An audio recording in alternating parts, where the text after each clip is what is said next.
The love explodes, my heart implodes, and we are not where we are meant to be. Let me adjust some things. Nope. Where'd you go, Kev? Nope, that's not it. Where'd you go, Kev? There you go. There you go. And I'm gonna pop this here until we're ready. What's going on, everybody? It's your boy Mark Summers, Major Linux, twitch.tv/Major Linux, and it's time once again for another episode of Tech Talk Thursdays. Of course, I am one of your hosts, Marcus Major Linux Summers. We've been through this, but this week I am joined, like each and every other week, by Kev. It's your boy Kev in the building. What's good, everybody? Of course, Ruin's in chat. And this show loves you. Indeed. Skidamarinky dinky dink. Skidamarinky doo. This show loves you.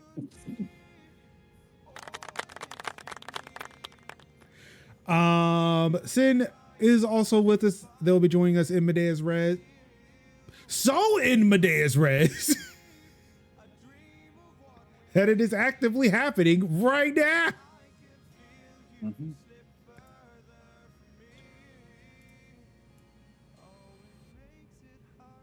A Sin appeared.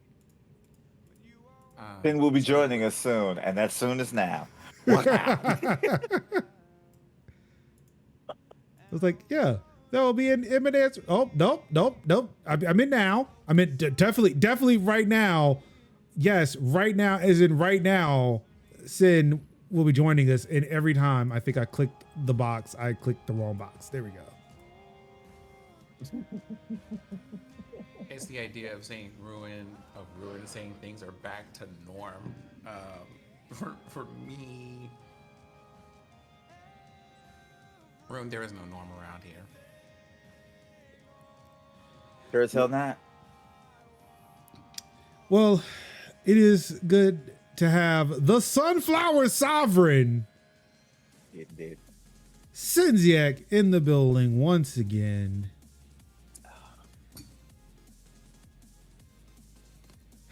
That must be exquisite.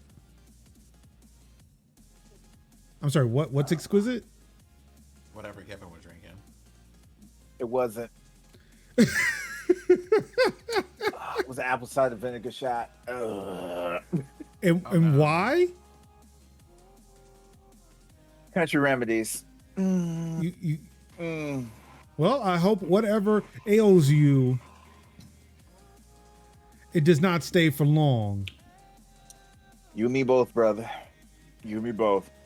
Hey Hey there, like, Dajin.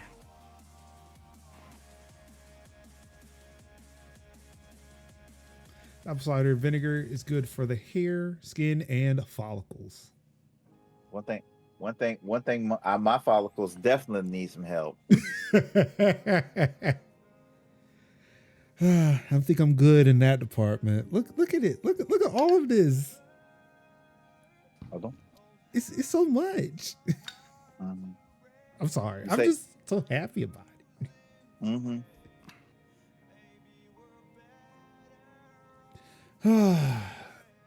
Well, unfortunately, we could not join under better circumstances because tech and gaming is just doing some fuck shit and shenanigans.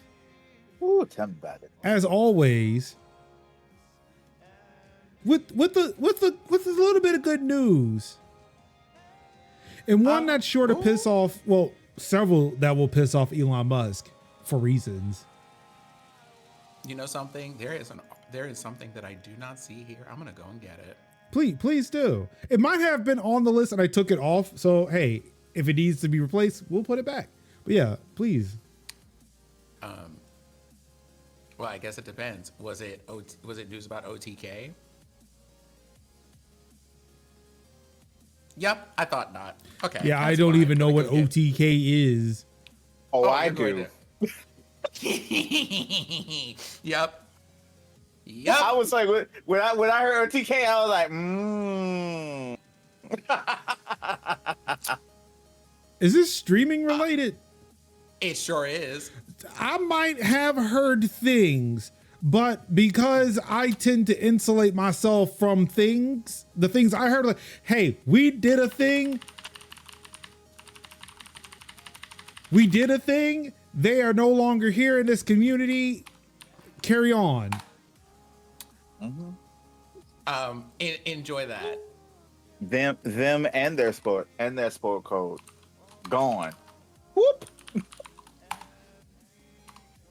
That's sport code they wear on special occasions when they find they have to leave the house. Brought to us by the good people at Aftermath. Mm-hmm. Okay, I don't know if this is what I thought I heard, but yeah, I'll let you speak to that. Yeah. Because I am not in the know for this one.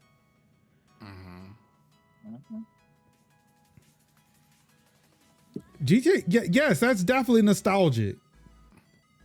Like, what do you mean? It's old enough to count? No, it is. There's no thinking. There's no pondering. If it is nostalgic. It's nostalgic. Yeah, 3 nostalgia. Yeah. Nostalgic. If it's not current gen, it's nostalgic. Wait, so PS4 is nostalgic? Yes. Wow, it's like that though. It is. Okay, here we go. Ruin. For the sake of comparison, I play an MMO that came out the same year. Oh yeah. What? Final Fantasy 11? GTA 3. Final Fantasy 11 and GTA 3 are the same age. What? Yep. Because that was played. You needed to have the network expansion pack. I mean, I knew it was on the PS2, but I don't know. For some reason, I thought GTA 3 was older. Like, yeah. geez. They both came out in 2001. Yep. So, Yep. let me just say this. At the very youthful age, in spite of my appearances, at the very youthful age of 43, that game came out when I was, let me do the math here, 21. That would have been legal. Like, that would have been the year that is just like, hey, you can have like you have just crossed the threshold into being able to have like a little sip of something. Half my lifetime ago was when GTA 3 came out. Yes. That's firmly in nostalgia. That's like early Missy Elliott album discography. That's sophomore year for me.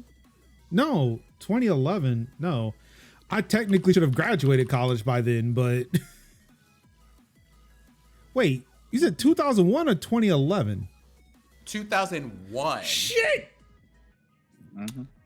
2001. Yeah, that math did not check out. That math did not check out in my head. Damn. I graduated high school in 2002. No, 2002. Nigga, I wasn't even in high school. Use the baby. Yeah. It's 13. Yeah. We were grown men paying taxes and everything. Technically, I Filing shouldn't be W-2s paying and taxes, everything. but here we are. But what RDK, if old now, Robert see, had the thing anything is- to do with it. Here's the thing, Bruin. It's the way that you think we haven't seen the nonsense, which in my case, I actually haven't. But it's the way that people think if you haven't seen the nonsense and not like we don't actively ignore it whenever it appears. So there's that, right? But let me just say this, right? Nostalgic video games. Let's talk about PS1. Let's just the PlayStation. Hold on, the very first PlayStation, right? Yeah. Wait, how is the PS1 not retro? What are we talking about? No, they said if it's not PS1 games and older, it doesn't count as retro. What? Let me go ahead and say this. The PlayStation console Oh, was released in like what, 94? Yep. So the difference, right? Hold on. Now let me go look up the PlayStation 2. That was The PlayStation 2 2001. came out in March of 2000 in Japan, October of 2000 in North America, November in Europe, and also like in Europe and Australia, right? All of that's 2000. If you mean to tell me that your cutoff point is the difference of 6 years, silence yourself immediately. You don't know what you're talking about. If you're gonna tell me PS1 is the cutoff date and like the next console available up and the games that came out for it are only 6 years later, and you think 26 years is retro, or like, sorry, we're in 2025, right? Mm-hmm. So if you mean to tell me that you think 30 years is retro, but not like 24 for some reason. For some reason, I would consider something vintage after 25. Granted, that is not Apple's definition of it, but But like, bro, if it came out into, what game do y'all remember from 2015 that's still culturally, I mean, there's still a lot of them, but like, what game do you remember from 2015 that you wouldn't consider retro by today's like standards for gaming or development or any of that? Hush. mm-hmm. GTA 5. As a matter of fact, let me look this up real quick. I mean, as long as that thing's been out, I'd almost say GTA 5 is about retro. So it looks like we have a special correspondent. The one true major, minor Linux. Mm-hmm. Minor Linux. Sir, excuse me. Okay, so I have a question for you, sir. Come here.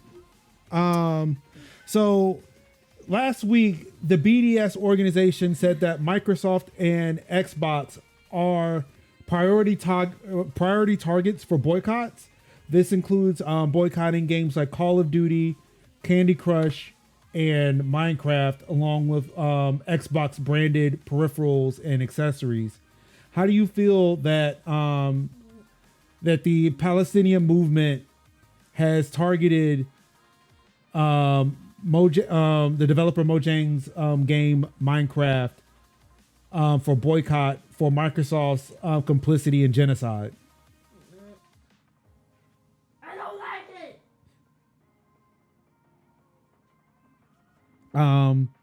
Would you what about it do you not like? I just don't like it when you just said it. I will not look up Minecraft. It's the only thing that makes me happy. Why don't you come here and say that closer to the mic? It's the only thing that makes me happy.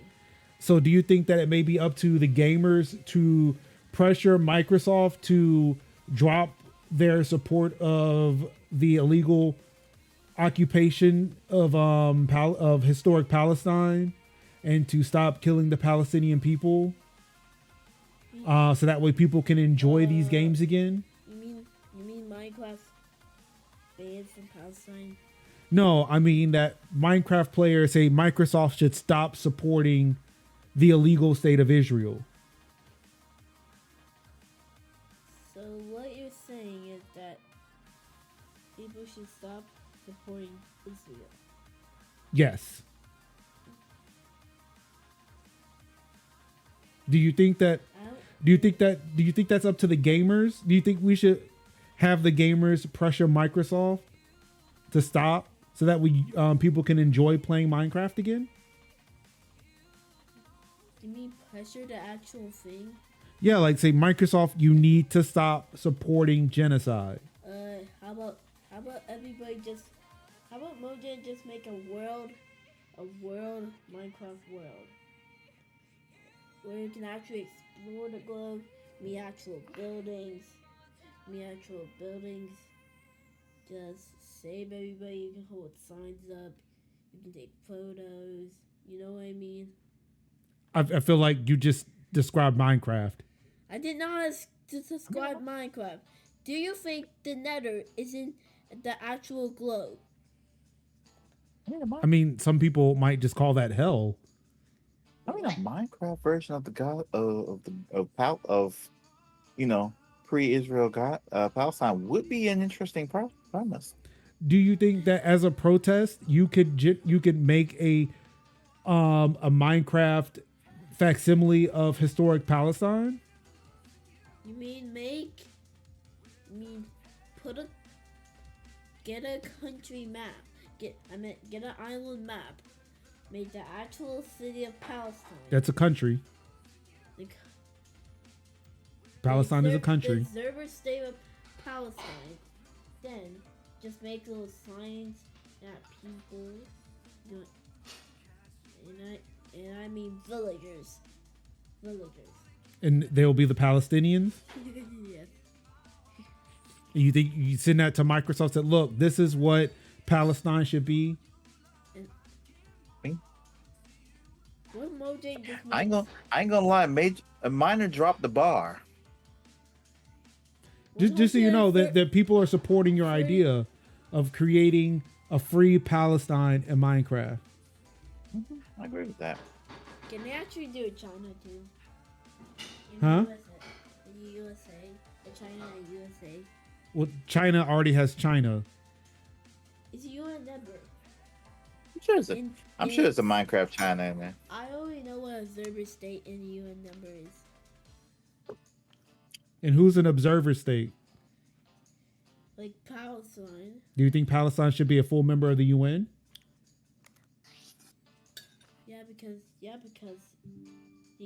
Because UN means United Nations. Do you think that the UN is doing enough to keep bar. Israel from killing Palestinians? Interesting. Is a UN number. Mine and Linux just keeps dropping bars, and I just Palestine, Like gold bars. people say that Palestine is just a server state. because he said yes because we are United Nations, See it much. and we need to be united, See it much when you try to look on a map. including Palestine. It's like bars, bro. Israel, No notes. No part of land. So yeah, Palestine needs to be a full member state of the UN. Yeah, because for small, because for small countries that are inside a country like San Marino and Vatican City. I gotta say, this is like if you would put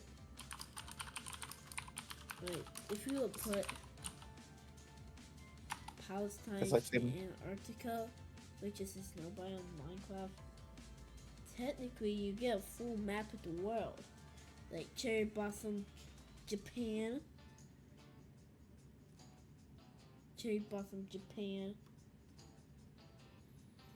The Mines, Georgia. And did you know that a team of Minecraft have been building the world, even this house, even everything? What about Palestine? Yes, they've been building that too.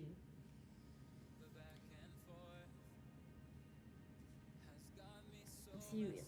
All right. He's serious. I'm sorry. Why are you looking at me like that? I'm talking to you where we're having a discussion. I might only say, why are you eyeballing me, father?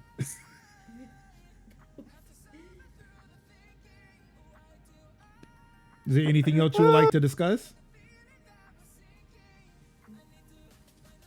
Well, I have a question. Do you think that you can support a Microsoft boycott?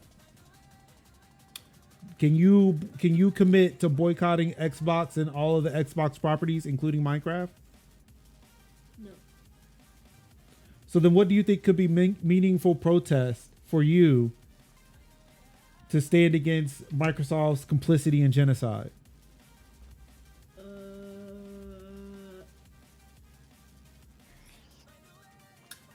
I'll stand up for the 90s. I would boycott for the 90s games that are in Xbox and Microsoft. You said you'll boycott every other game but Minecraft? No, I said I would boycott the 90s games in Microsoft and Xbox. The 90s games? What are those? Yeah, they're kind of like black and white games. Bro, how old do you think the 90s are? You don't know?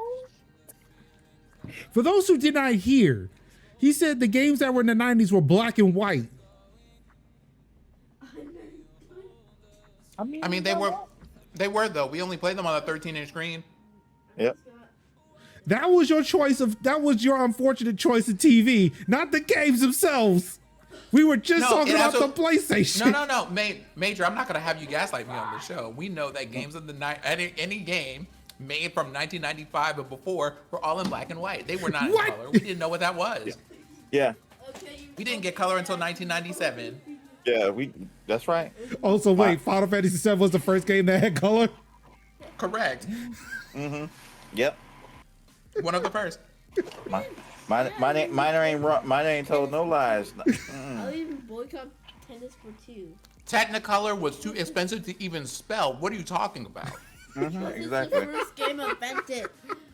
What was the first game invented? Tennis for 2. That seems a track, but that was way before the 90s. Square. Before it was Squeenix. Yep. Amen. Hallelujah. Well, thank you, Minor Linux, One True Major. Really enjoy these conversations, even though you make me sound a lot older than I am. I mean, Major, how old are you? I am 37. Yep. Nope, he didn't make you sound old. You just are. It's the dabs in the dark for me. That's it. I'm just done. I'm done with all of The dab in silhouette. Yep.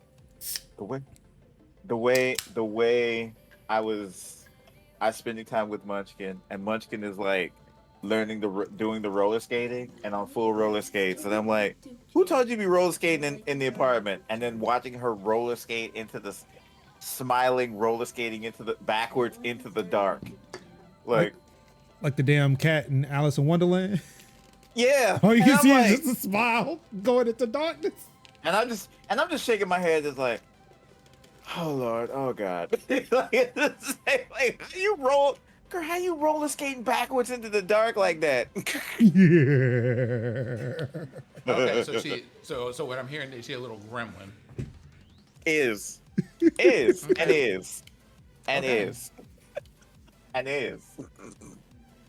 Smiling in the dark is some nightmare feel. Yes. It's given The Shining, I fear. Let's see, fake news can't keep this kid down, dropping nothing but facts. Look, we don't play here. We don't fucking play here. We don't mince no words in this house. That's what I said. Minor Linux dropped nothing but bars. I'm keeping this little boy grounded in some facts. Yep. Exactly. Sure, you could sit there and say some of those questions were leading in a way, but Yeah, like I say, he would slightly entertain the object of Minecraft. I can't shake Munchkin off of Roblox. This is why Roblox is just not a thing here. We can talk about it. There are videos, but it won't be played in this house. I'd be like, He's like, what you fail to realize is Roblox is me and me is Roblox. To deny Roblox is to deny me, Father. And I'm like, yeah.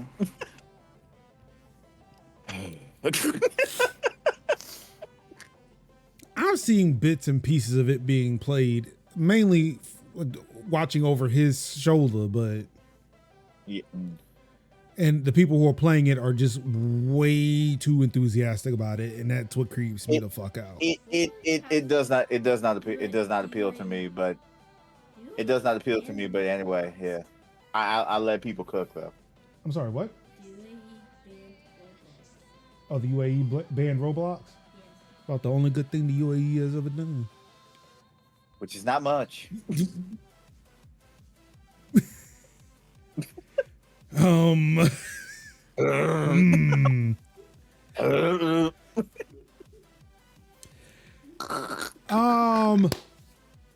So I guess, I guess because there's no school tomorrow, he's gonna be up here for a bit. So that's a thing that's happening now. Oh, it's fine. It's fine. Oh, I know. I'm just letting people know that we have extra entertainment back here tonight. Let him play on the PS5. Do you want to play the PlayStation? Why did you come up here? Oh, I just want to ask you. Can you have a what? No, sir. You were not old enough. Huh? Oh. Major got to put his father foot I know down. you want it, but you're not old enough. We've covered this before. No, no, son. Wait. Uh-oh. Not this being a previous conversation. Uh-oh. Major had to put his foot down like the dad from Inside Out. Not you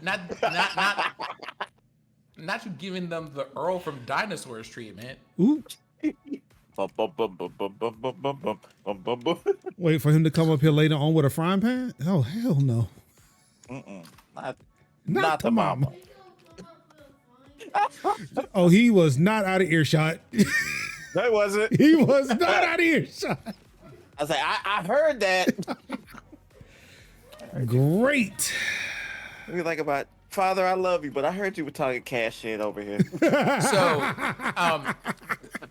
Sin of the West Coast, I just want you to know, I have long embraced that particular fact about myself. I'm good. I don't look old. I just feel old. Same. Every single day. Ooh. I mean, Look, that's what happens when I you're don't- relatively unproblematic and you have good genes. I don't. And my beard connects. Boop. Look, it took me forever, but finally.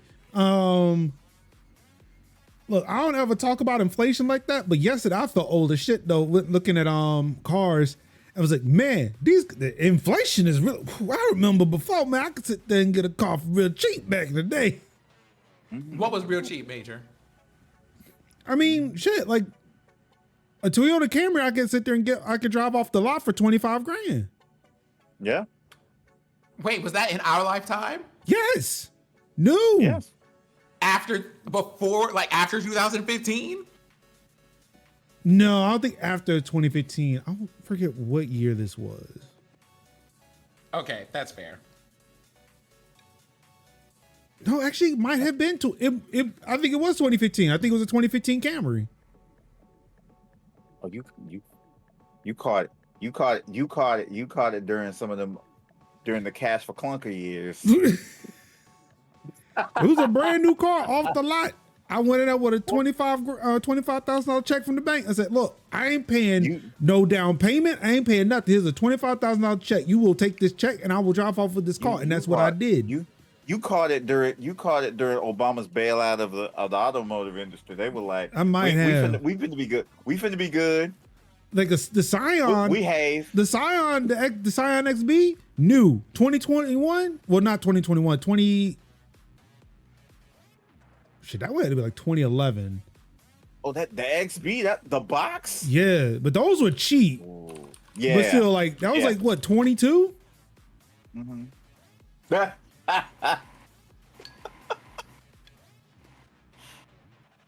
They definitely did look like unoptimized graphic cars.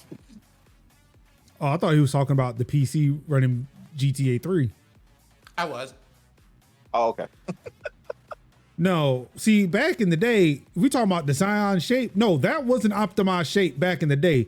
If you talking about a Cybertruck now, that's unoptimized. Yeah. Which yesterday I could touch one. Somehow somebody got out of their 1 year of ownership of the Cybertruck, and it was sitting at a dealership used.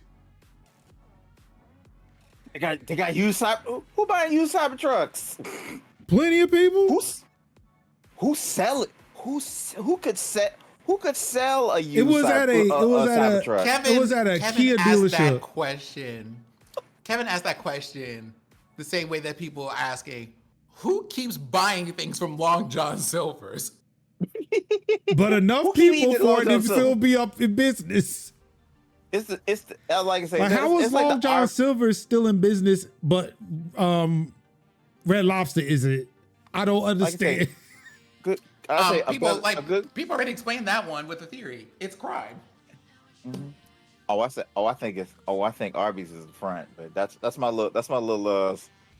Wait, Red Lobster still in business? I thought they were gone, but no, they came back. Oh. They came back. A brother's running it now. Oh, yeah. Brother bought back the Cheddar Bay biscuits. Let's go. Yeah, they did. They had to fight They had to fight Thai Union off, and once they got Thai Union off their back, and they got that black man running it, it's good now. Okay, we have to go back. Yeah, I can't. But yeah, this Cybertruck was at a Kia dealership. Mm-hmm. Oh boy, things are like, the used cars were expensive, and the thing is, like, I don't even know why I'm looking. Like, I have a 2021 Hyundai Sonata. Well, actually, no. The reason why I'm looking is because I want a small SUV. That way, I don't have to like fall into a car. I can kind of like go parallel, or at least maybe have a little bit of a climb to get into it. Because again, I may not look it, but I feel, my knees are like not kneeing like they used to. But yeah, so I said I told them what I was looking for. Man, they talking about like to keep a payment at $450. I'm looking at a $20,000 car, and the $20,000 car is at the used lot. No, they said you're looking at a $20,000 car, and I'm just like, I'm sorry, I don't have my glasses. What car am I looking at? Because I'm trying to find what the 20,000 is. Because it certainly is not not on this lot. I don't know. So I I ain't trying to buy the lot, brother. I just need to know what the car is. They did have 2 used Kia Niro hybrids that were, I think, 15, which for a hybrid at 15 grand, not bad. That is not bad. They were the old Kias though. They were the old Kia logo, so they got some age on them. Mm-hmm. They had a 2024 Kia Rio that was like a little over 20, but it was the base model. So look, I can't give up my power seats, man.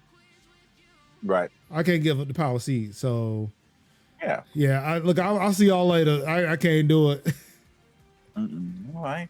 I ain't throwing a switch. I know, as a Marxist Leninist socialist, I have to make some sacrifices, but look,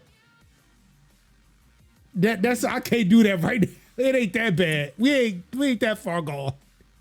It's that level of like, I'm a prosumer, and I'm a prosumer whatever else, but there's something about I can't, like, I buy a used console before I buy a used controller, because now with the stick drift, you finna catch me like with no stick drift now. Yo, those Ionic, I buy a used console now. I do like the Ionic 5. I do. But you know what I really fell in love with? The Ionic 6, because it looks like a Porsche. Ooh.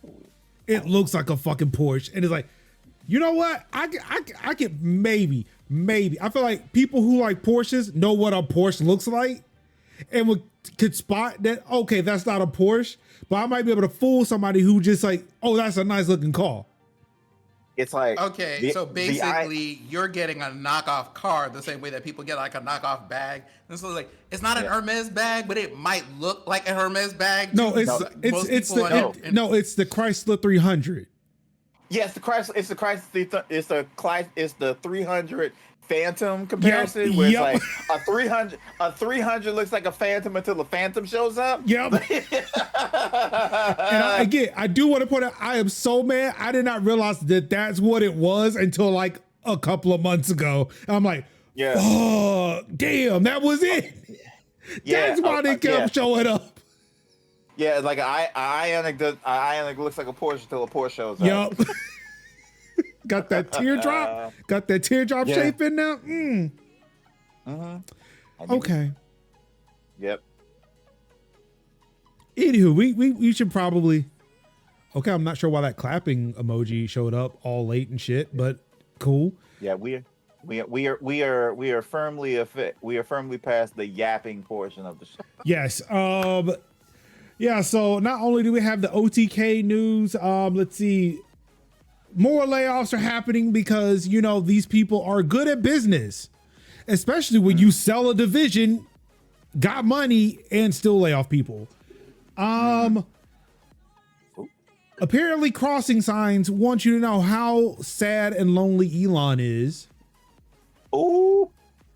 And Elon could just sit there and hate because this particular game, although maybe not the best selling game that they've wanted, is doing gangbusters. All that and more this week on Tech Talk Thursdays. Yes. Let's starting off first. Google is laying off hundreds of people in the Pixel and Android divisions, coincidentally around the time that, you know, some divisions should be spinning off from Google because of monopolistic practices. After offering voluntary exits in January, Google is said to have laid off hundreds of employees in the divisions responsible for Android, Chrome, Pixel, and more. This is according to the information on Thursday evening, with Google confirming the job reductions in a statement to the publication and saying that it's focused on becoming more nimble and operating more effectively.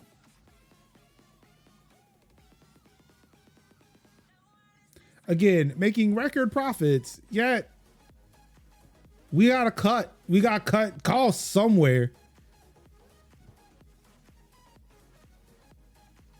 I mean, I wonder if, you know, the AI is doing a lot of the heavy lifting of the cutting and also of the reason why they're being cut.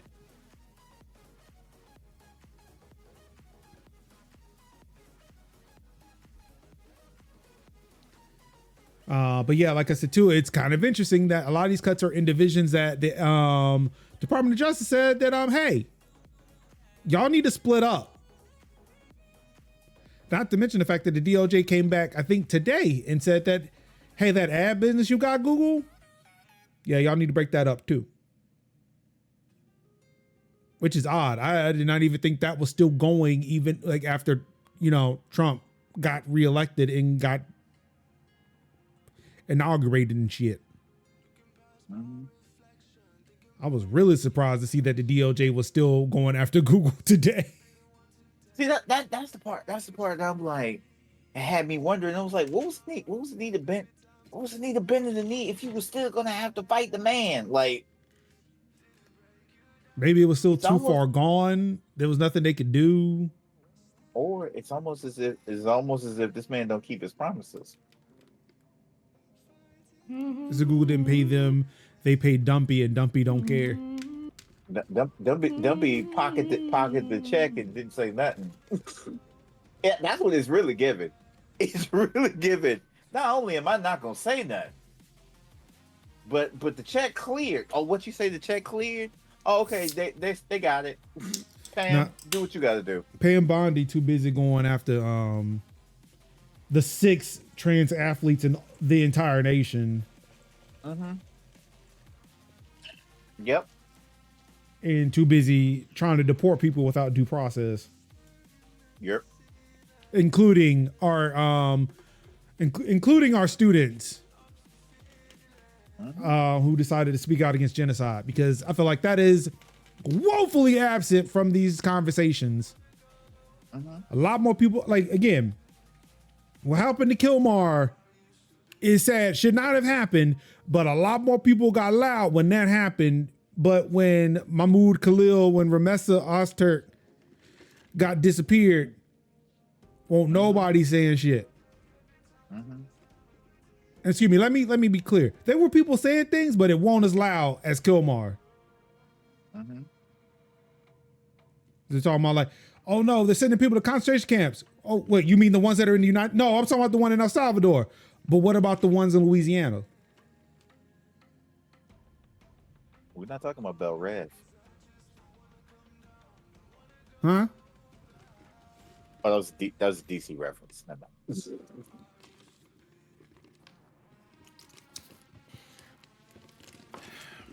But yes, it's a mess out here. Like, you know, like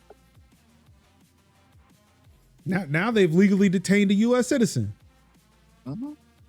Homegrown, as Trump said. Mm-hmm. Granted, I feel like people have taken that one out of context. Yes. He wasn't talking about homegrown people. He was talking about homegrown terrorists.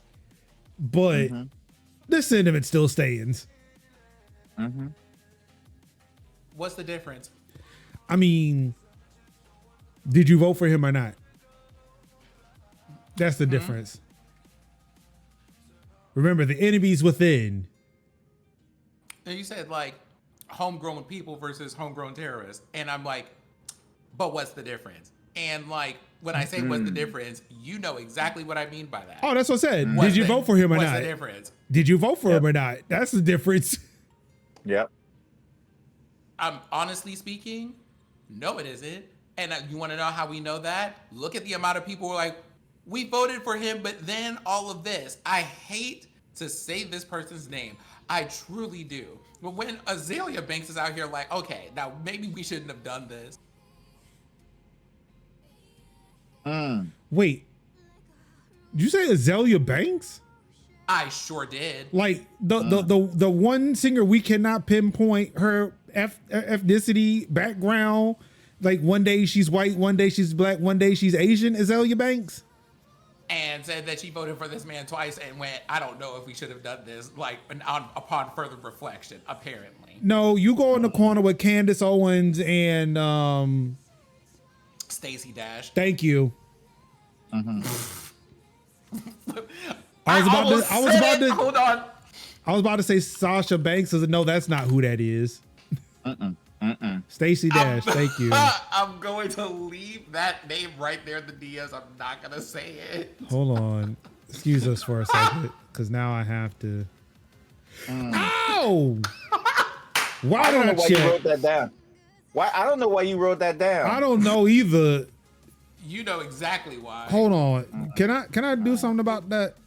Okay, never mind. It corrected itself. It corrected itself. There we go. I'll be like, don't put that evil on the Spanky Bible. Don't do that. Don't do that. No. Don't You're do just that. like do not invite those spirits into our podcast. Don't even. That's the one thing. You don't even write it down because they'll see it anyway. No. Don't do it. Don't do it. Don't do it. But yeah, Bruh. but like Yeah.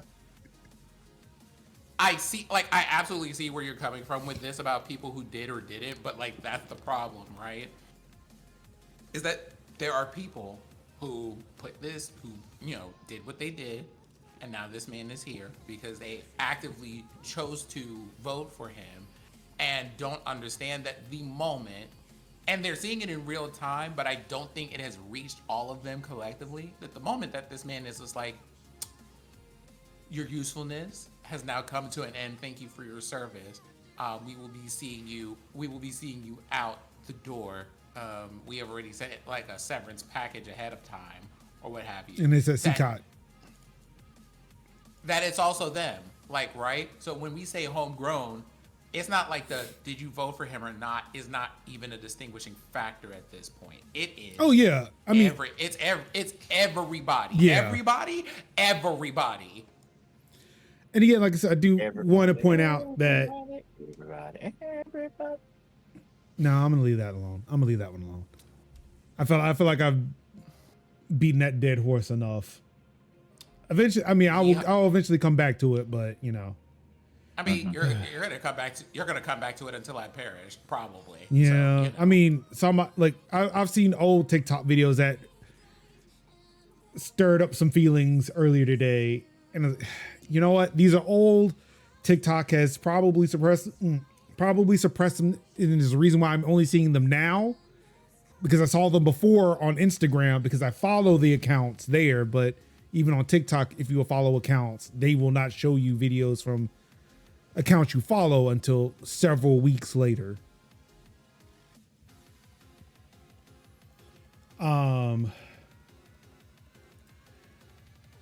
Hey, you remember that story we covered?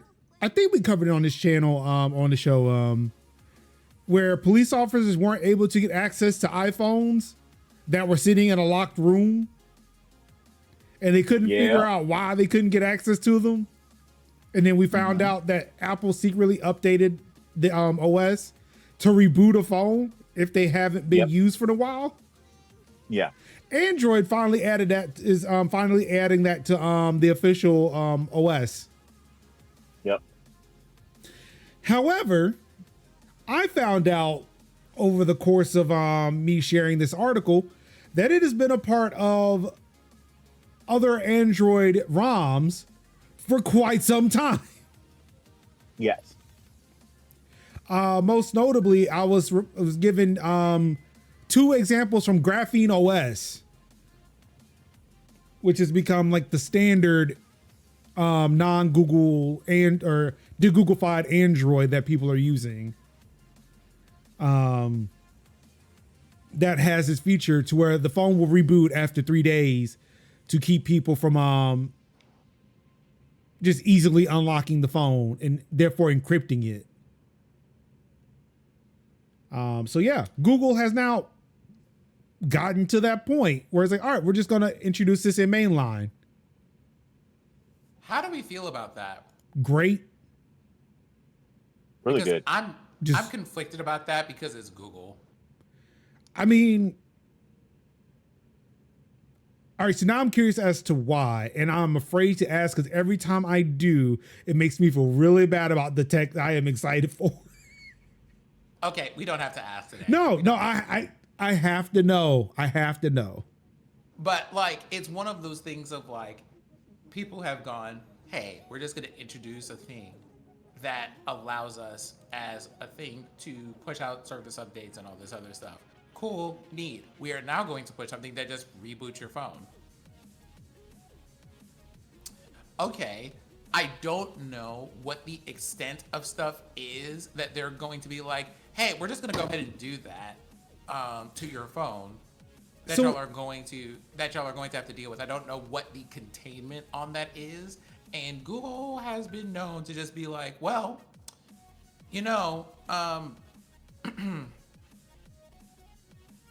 but what if, So I'm trying to figure out like what is the scenario specifically that you're concerned about? Or should I explain how this works? Probably explaining how this works would help. Okay, so what this I'm is, just like, so it's like hey, that iPhone. So it's like that iPhone situation where after 3 days of non-use, if your phone is on but it's not being used, of 3 days of inactivity, the phone will reboot itself, therefore putting it in an encrypted lock state. That way, if anybody tried to gain access to it, they couldn't. Or like if they got access to it, all the data is encrypted. You would need to unlock the phone in order to decrypt the data. So let's say like you lost your phone, you left it on, or like again, in that previous scenario, it was sitting in a police department and they were finding a way to get inside of a phone and they waited 3 days. The phone rebooted. They may have the technology to get into the phone, but all the data is encrypted now. So even if they crack the phone, they still can't get access to the data because it's encrypted. It will only decrypt once you unlock it. So that's what this technology does. As long as the phone remains, as long as the phone is encrypted and they don't, for whatever reason, decide to change that, sure. Yeah, this isn't Google saying, okay, we're going to arbitrarily reboot your phone. This is the OS saying like, okay, it's been 3 days. We need to reboot for reasons.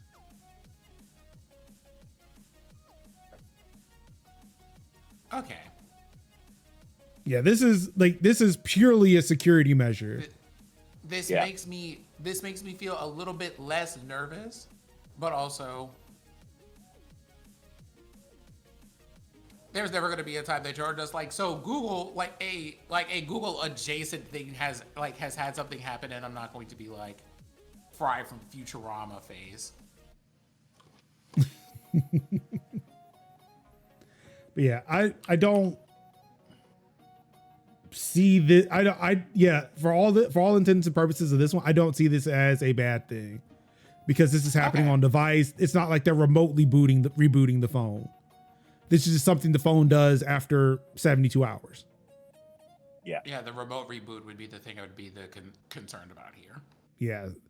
And like I said, this was added in iOS 18.1 for iPhones that nobody knew about until those law enforcement agents were trying to get in and, this ain't right.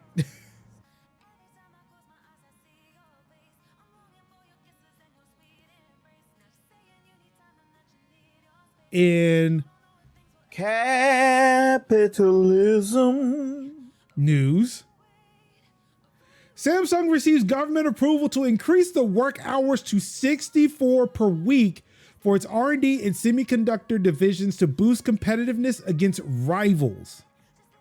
Now keep in mind, this is in South Korea, not in the US, but I mean, South Korea is just US imperialism in Korea. And it's only a matter of time before this shows up stateside because, the dismantling of every federal agency that protected workers is about gone now.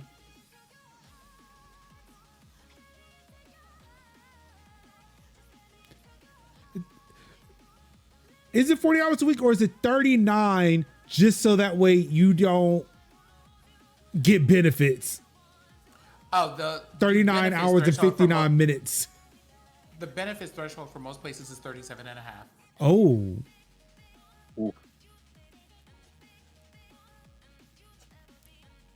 Yeah, 64 Do not hours is nuts. It used to be 52.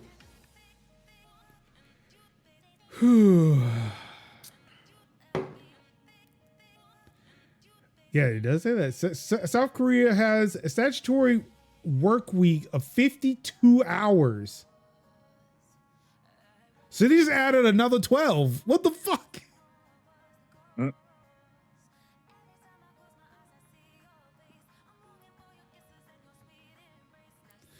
The government approval comes after labor laws were revised, allowing companies like Samsung to increase the statutory work hours to 6 months per application. 52 hours is why a lot of people are burning out in South Korea, and people are burning out at 40 here in the US. It's me. I'm people. I mean, to be fair, are they burning out at 40? I mean, we could say, would say sooner. I would say they aren't burning out at 40 because I still have yet to run into a person who isn't like, there was this girl that I used to work with who, thankfully for her, left to live the life of a stay-at-home mom, and I love that for her. But here's the thing. Before that, it would be she, on paper, was working 40 hours a week. But was actually, like, in preparation for the 40 hours a week she had to work, was also working hours outside of work. And that is a thing that we know to be a norm. These people aren't burning out working only 40 hours a week when they're also like, hi, can you also do these extra, like, can you do this thing real quick? Can you, like, sneak in some time over here? Can you come in extra early? Can you stay extra late? Can you come in on a weekend and all this other stuff? Too. I mean, there's also people who are working 2 or 3 jobs. People who got side hustles or side gigs. And I'm just like, if the burnout were, like, if people were only working 40 hours and not an hour more than that, I would love to see it. But the way that people are just like, I do this and then also.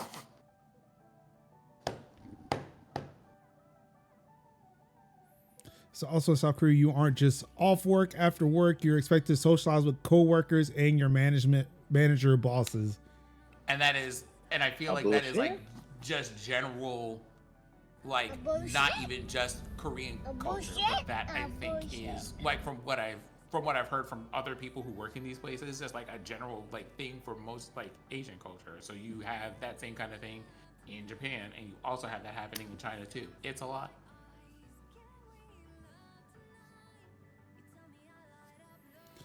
As reported by the Chosen Daily, the Ministry of Employment and Labor's Gyeonggi branch approved Samsung's request on April 9th, meaning that any and all employees working under the R&D division will have to put in extra hours, though the report does not mention if these employees will be subject to higher compensation due to having to work longer. Which is wild to me to read. So you added 12 extra hours to these people work days, what they said, but we don't know if we're gonna pay them more. We're just gonna have them work more hours. See, Again, this is gonna make me fly to South Korea. Hope that a lot of people that speak English, because I don't know if this is translated into Korean, just start handing out these books.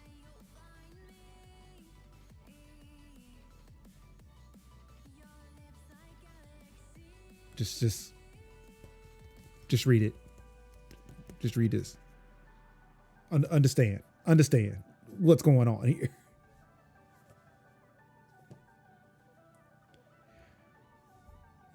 You let your government talk shit about North Korea, but I mean, quite frankly, before the U.S. stepped in, they had some pretty good ideas.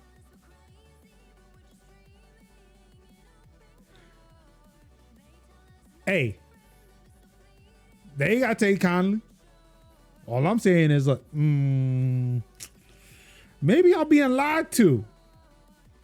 Now, just saying. What it seems to say here, right, is that this is an extension where they have, apparently they have to have, put in like a thing to request people being able to work that much overtime. And this was an additional 12 hours to the amount of, 12 hours to the amount of overtime that people can work, but also an extension to the amount of time that they can ask for. So they're not like, hey, you can just do this forever. It is a thing that you can do for X amount of time, which is still awful. And I feel like someone needs to be kneecapped, but because it's not like people are asking to work this many hours. It's more like people are being asked to work this many hours. I believe the proper nomenclature here is voluntold. Yeah.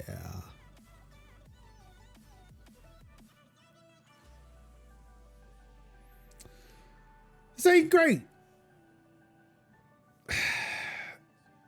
It's really like Samsung makes some great stuff, but it's like, I don't know, dog. Like it's just making me think. Like, maybe I don't need that Samsung SSD, that Samsung micro SD card. That Galaxy, maybe we don't need that.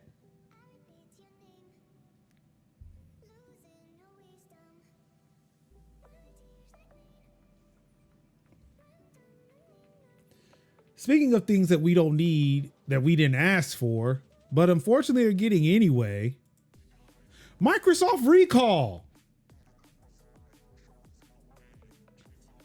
If you do recall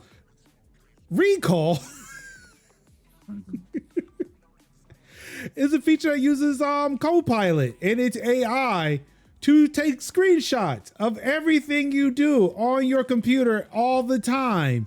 And you can ask it, hey, what was that thing I did back then that referenced this other thing? And your computer should be able to tell you, oh, you mean this?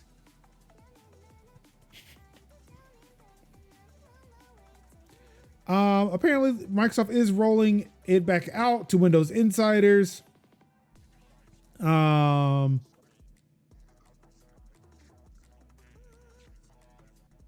So it was originally supposed to be a preview experience that's broadly available to all Windows 11 Copilot plus PCs. When it hit markets back in June of last year, Microsoft pushed back its release to ensure that the feature was truly secure. It was delayed. It was supposed to be delayed until October 2024. But it got delayed yet again.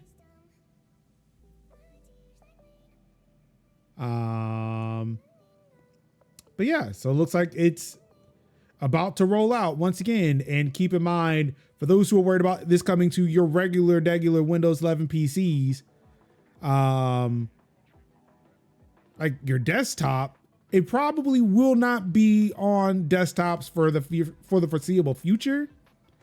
This is mainly for the laptops that came out in June, starting in June, that have either like the Snapdragon X chip in it, or a lot of these Intel and AMD AI CPUs that have the neural chips in them to help facilitate the Copilot Plus stuff. I know some of the people who had it attached to their computers weren't able to uninstall it.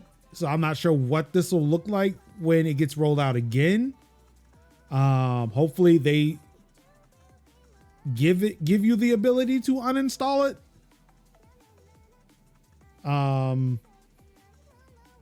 I have been fortunate enough to not see Copilot on my PC since updating it to the latest version.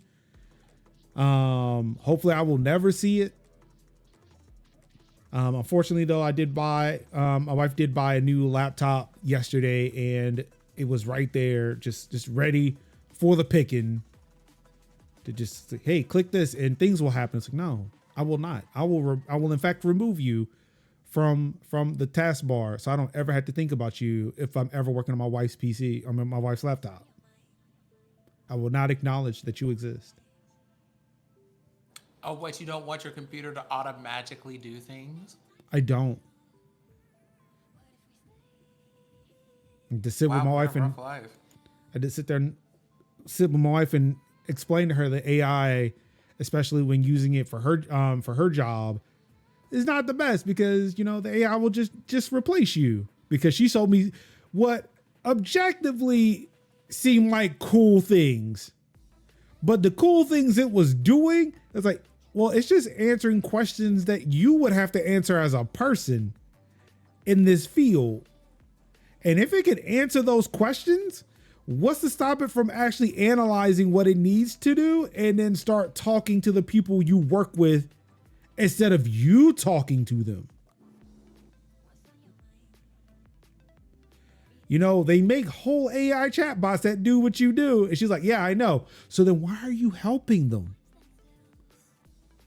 I do not understand. I don't understand.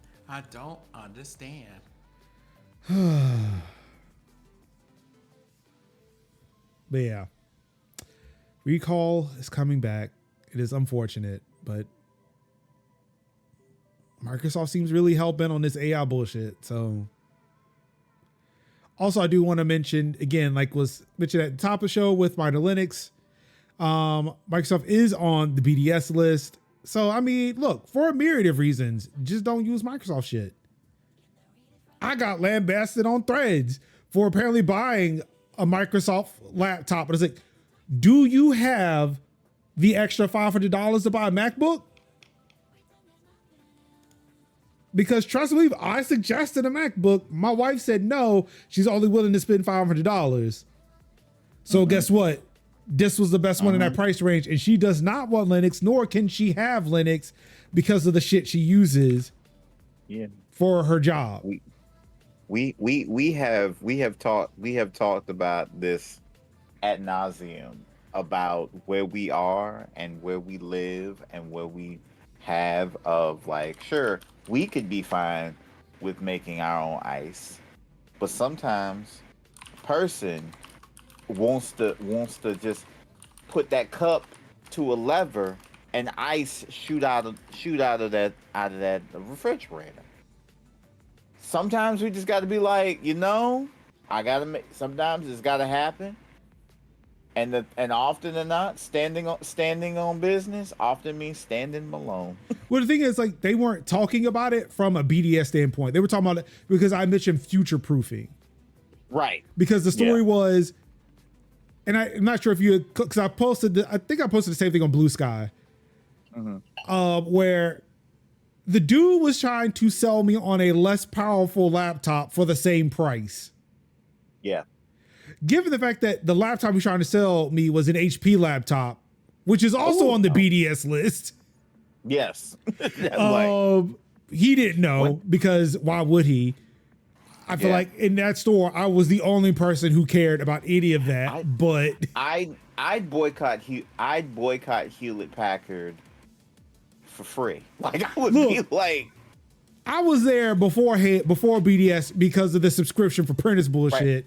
Right. We was hating HP before it was cool. Like, right. But yeah, like so I wanted a feature because like again, it was like a Ryzen 3 with 8 gigabytes of RAM and 128 gigs of storage for $500, where the laptop we were looking at also $500. Granted, it was discounted from $800. It was just on sale for $500. That had a Ryzen 7, 512 gigabytes of storage and 16 gigs of RAM. I mean, that's a deal. Right. So I was like, what are we doing? But the reason why he was trying to sell me or trying to sell her the HP was because because it's not as heavy of a CPU. The battery will last a little bit longer. Also, because the Lenovo was at the budget laptop section, it was supposed to be locked down, and it was like you could only install things from the Microsoft store. Now, granted, it's not like I was wearing a shirt that said, "Dude, I work in IT. Don't test me, bro." It's the fact that just they weren't so Diogen. So after having some conversation with, like, I actually had a really good conversation with people. Yes, they were lying. Well, no. Look, let me say that because I was having conversations with people on Threads of all places about this situation, right? Yeah. I am torn between they were lying, they didn't know, or that they were trying to push the HP laptops because management told them to. I mean, 3 strikes are out for me, bro. I mean, yes. But the reason why I'm leaning towards that they may not have been lying is because the Lenovo was in the budget laptop section.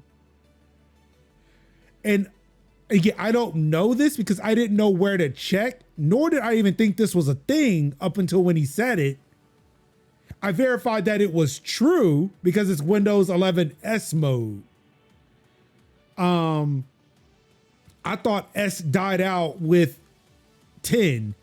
But yeah, like these laptops apparently come with this mode, like the budget ones. But because that Lenovo was sitting there with the budget ones, he could have just assumed that was also one of the ones running S mode. It wasn't until I got home that I actually figured out how to see if it ran S mode and found out that this laptop did not run with that mode. But now that I know what to look for, I'm about tempted to go back to that Best Buy and test all the other laptops. Because at that point, if I can verify that those other laptops run with that S mode, then yeah, I will revise my statement to say that, yeah, he was fucking lying to me. But right now, because I had no way of verifying it, I can't really say that. I don't want to sit there and disparage this blue shirt's name, whatever it is, because I can't verify the truth, nor did I have time to because he was rolling deep. And as I was trying to do the investigation on the one laptop I was looking at, his partner was behind me like, so what's going on? What's happening? What was the issue? Like, yo, I'm gonna need you to back up. Where the fuck did you come from? Let me investigate this laptop in peace, sir. From a distance.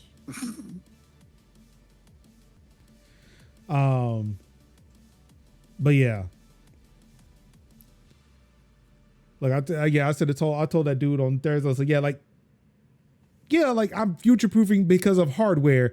If we really wanted to be, if I wanted to be about that life and really like push Microsoft BDS like I want to, then sure, I would install Linux on shit. This computer would be a Linux box by the end of the week. But unfortunately, there's shit that I'm running on here that requires Windows, and I can't do that. And it is the reason why Windows is not a part of the BDS boycott. It's the luxury brand Xbox that is. Yeah. Merge, I can't. I know too much. It's that scene in Parks and Rec where Ron goes to Lowe's and immediately looks at the Lowe's because I know more than you. Yeah. And that's why I have to sit quietly at a Best Buy. Mm-hmm. And yes, Nigel, I think that's what it was. They really did kind of tag team. They did that cuckoo, and then the next thing you know, like, you know, shoo, and then like somebody pull up. It was all of a sudden, it was the Best Buy equivalent of shoo. Like I saw the one guy come up because he asked if we need anything, and my wife told him that we wanted that laptop we were looking at.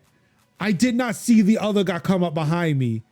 I was legit. I was like legit fucking surprised when I heard a second voice.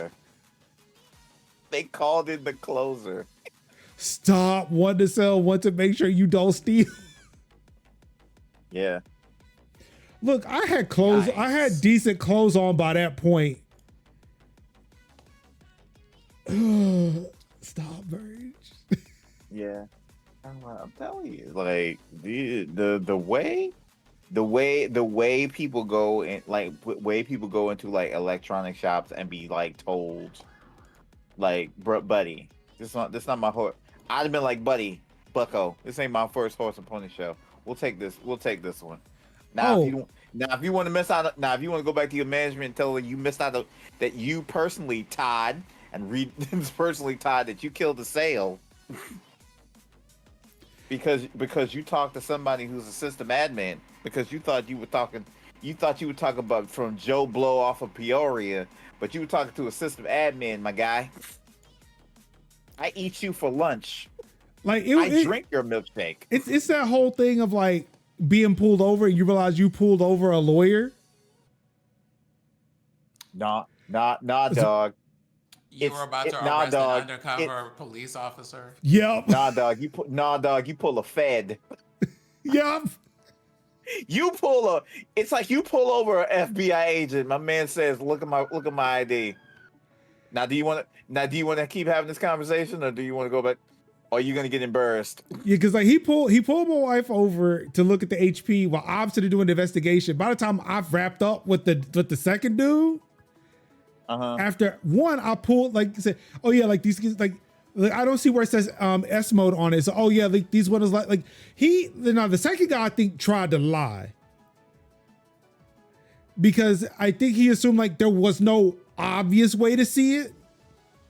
Yeah. When it's like oh like if I looked up so the way you can find out is if you pull up system information on a Windows 11 machine. Yeah. And it will tell you in the first line of system information what OS is running, what mode it's in. Yeah. I did not know that, so I didn't know where to look. So of course, if I looked in the settings menu and go to about, it would not show me there, apparently. So it's like, yeah, he was like, oh yeah, it won't be obvious, but yeah, it runs like these run S mode. Yeah. So of course, we got the world at our fingertips now. It won't nothing but a thing to sit there and pull out the bad boy. So, all right, bet. Boop, boop, boop, boop, boop. Oh, I got the instructions from Microsoft how to disable it. Good day, sir. Yep. I say good day. So yeah, like walk off from that conversation. It's like, dude, it's whatever. Because I've already looked at those HPs and I knew what they were about. So I knew wherever he was going to take my wife and me, they weren't going to be about that life. So it was like, so I showed backup, bro, I got this. Only to walk up to him and say, all right, make me the sell on this. Look at the specs. Yeah, dog, this ain't going to cut it. But the other one's got that. Don't worry about it. Don't worry. Look, I got the instructions right here. Dude, I do this for a living. Flash the Fed badge. So most definitely. You know what? I actually do like the Ryzen 7, and this 16 gigabytes is going to be really good for you. Thank you. I try not to embarrass you. I thank you for agreeing with me after I clocked your ass. Right. Like I tried not to. I've caught shit for doing that. So it's like, I'm gonna let him do it. I'm gonna let him cook. I ain't gonna let him cook. But once I bring out the knife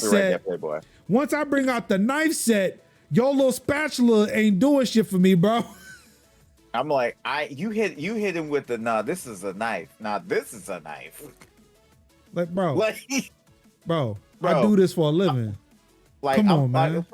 I'll be like, let me stop you right here, Playboy. Listen, I know this little HP ain't got what I need. The Lenovo is. Go ahead and let's stop playing these games. All right, go ahead and cash me out. Go ahead and pull in the bag and give me that Lenovo, please and thank you. It's all good. I was just talking about like people going door to door to sell fiber internet. Like, so when I went out and did outreach for the party, we were doing outside of a Food Lion or grocery store, and there was somebody selling AT&T fiber out there, and he tried to sell me on it. Now, granted, the person I was there with, she like didn't know Handsome Tells dial up from fiber or whatever, right? So as I talked to the dude. Yeah. I said, dude, no, it wasn't even AT&T, it was Spectrum. So I was definitely already on some shit, dude. Even worse. I said, dude, I got Google Fiber. I got symmetric internet and I run my own home network, dude. It's not like when I tried to get Spectrum fiber, y'all tried to charge me twice as much as I'm currently paying. And that was years ago. Like to get the price I get now for internet with Spectrum, I'd have to be back on slow ass cable, and it was not symmetrical. And you'd have to rent the box. And I gotta rent the box. I mean, well, that's the one thing about Spectrum. I was able to buy my box. I mean, yeah, but I can't do that with Google Fiber, or at least I don't think I can. I might, but yeah. I mean, $70 a month is whatever. But yeah, like, dude, like, look, I ain't trying to hurt your feelings, and I did not want to have to do this, but I know more than you. Right. You cannot catch me slipping, bro. I am better than you. I don't want to say that part, but yeah. I'm always the type of when I go in these places, I know exactly what I need. And I'm like, I don't even talk to you. I got it. And then I'm mostly just like looking to see how much the prices is looking at, what the specs on the sheet is, because I already know I've looked at this already before I came here. The fact that I'm here proves that I've already done the literal 8,000 hours to do what I need to do. Now go ahead and jump on this. Now the one thing they may have clocked me do that may have said otherwise was me looking at all the other laptops. See, I was curious. I was curious to see, maybe I didn't see something, but we knew the laptop we wanted to buy. We found it almost immediately. But I did a lot of perusing, so I may have looked like I was shopping for a laptop and didn't know which one to buy. Like there have been many times I've gone to a place knowing what I know, doing what I do, locked in, clocked in on the thing. But I'm not gonna not look and see what are the other options are at this particular place. I'm still gonna get the thing that I came for, but I'm also like saying, what's comparable specs? what looks like is something on sale that's a better deal? Could I be interested in something down the line afterwards? Like maybe there's That something, kind of- like maybe there's something else. But like even though like, but because this was for my wife and she was the one paying for it, yeah, she was lock, stock, and barrel on $500. right. Me, yeah, you could have convinced me on a higher spec or Right. a higher price point. Right. But I'm shopping for my wife, but I'm also I could be persuaded too. yeah, like actually, I did one. They had one that was like also it was another Lenovo that was on sale. It was a lower spec, Right. like for $250. I was like, damn, I could actually come back for that. Put some Linux on that mug. But then I thought, like, what the fuck am I gonna do with it? Right. On top of it's like you lost the ability to upsell. You lost the ability to upsell. And that's what did not get me because it was the same price laptop for a lower power. Bro, what are you doing? You didn't upsell. That's the wild part. Like, And I told her, like, she was like, well, he said like it's a longer battery life. I said, it's Oh my God, Windows. I love battery life. It's Windows. I don't trust Windows battery life for shit anyway. It's not like we're buying a Mac.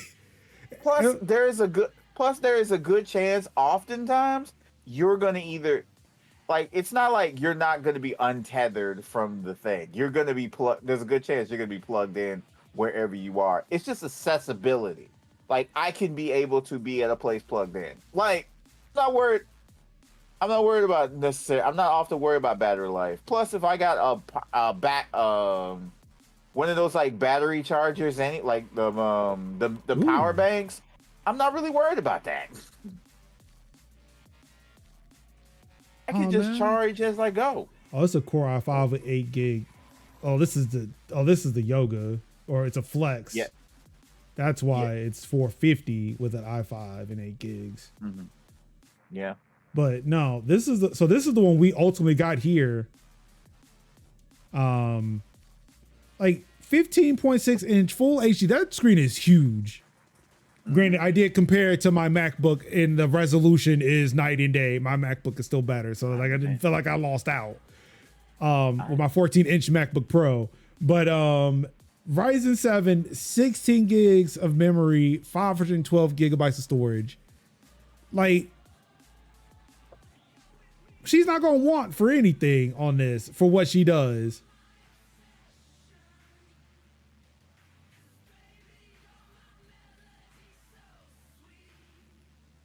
Like, she's not gonna want, like, I mean, granted, yeah, budget CPU, but barely because it's a Ryzen 7. The budget graphics, because it's not like, you know, oh, it's gonna do much. But yeah, 16 gigabytes of RAM. That's what you need. That's what you need. Mm-hmm. Yeah, it's the RAM. And I love how 512 gigabytes of storage is considered medium. Not ideal for gaming or high-res video. Yeah, we know. Oh, We know. that was understood. Oh, they're basing this off of gamers. Oh. Or maybe just the Radeon graphics are based on gamers. Great portability, budget friendly, basic internet tasks. I'm sorry, I feel like a Ryzen 7 could do something else other than that, but you know, whatever. Probably a little bit in emulation, a little bit in you know.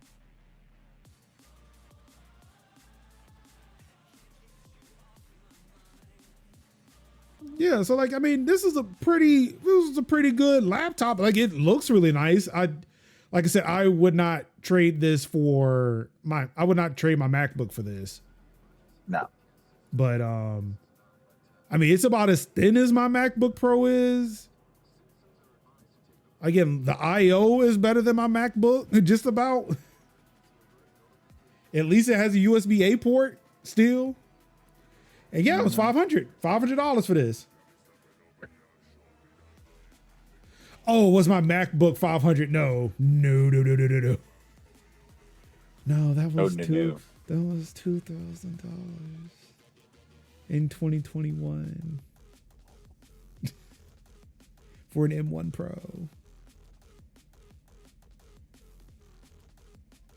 $500 for the MacBook. We don't count the Apple tax of $1,000. Look, Diogen, shut up. Shut up. Just shut up. We don't need to chastise my choices. That was a different me. That was a different me. I mean, not like I still wouldn't go back to that well, but it's a different me. Back when I had decent credit. See, you still with us? I am. Okay, Although, just apparently my camera isn't. like, yeah, I just wanted to make sure. I know that your camera does cut off now. I just wanted to make sure. You know what? Hold on, I got you. Hey, there, Go Whittaker. ahead and I'm going to. Oh, I did that on purpose. I'm just going to go and pull up the reaction I know I'm going to have for the rest of the articles. Give me a second. Oh There God.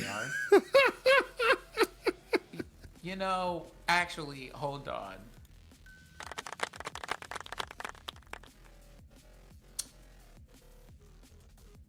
Yeah, I feel like this one might be the one here.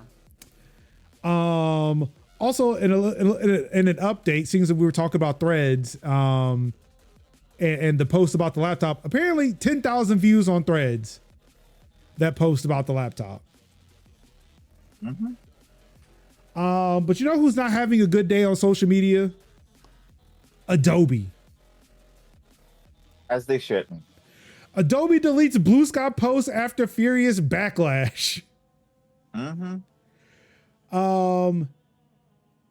Adobe's foray into the Twitter alternative Bluesky quickly backfired. Frustrated by the company's business practices, users on the platform flooded its post with backlash, ultimately prompting Adobe to delete all of its content. As the Adobe's first post read, "Hey, we're Adobe. We're here to connect with the artists, designers, and storytellers who bring ideas to life. What's fueling your creativity right now?"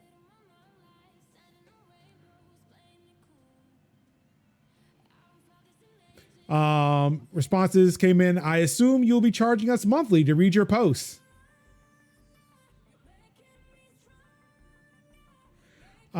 Go back to the fascist owned site where they enjoy supporting AI generated art like your brand does. Y'all keep raising your prices for a product that keeps getting worse. Okay, I don't know about that one. I've been paying $30 bucks, $30 a month. I mean, For Adobe? look, it's not a flex, it's a cry for help. Do I want to, all things being said, It could have about how been these things are 50. linked, have we considered Affinity at all, or?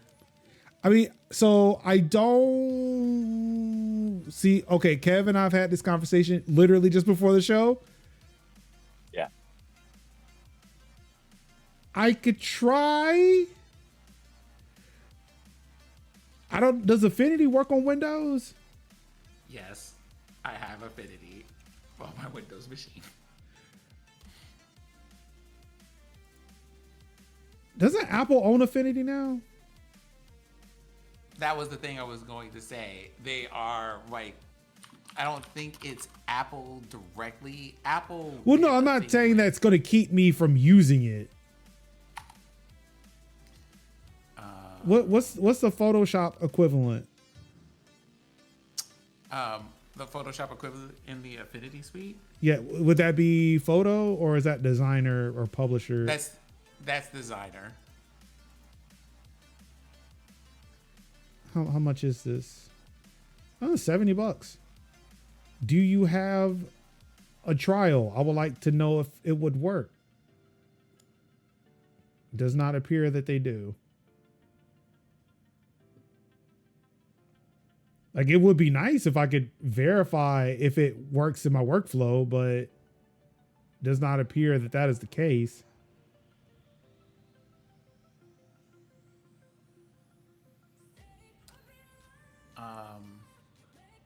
Also, like, this would replace Photoshop, but not Premiere, which is what I use Which you for have Adobe for Premiere. Yeah, I use Adobe for both Premiere and Photoshop.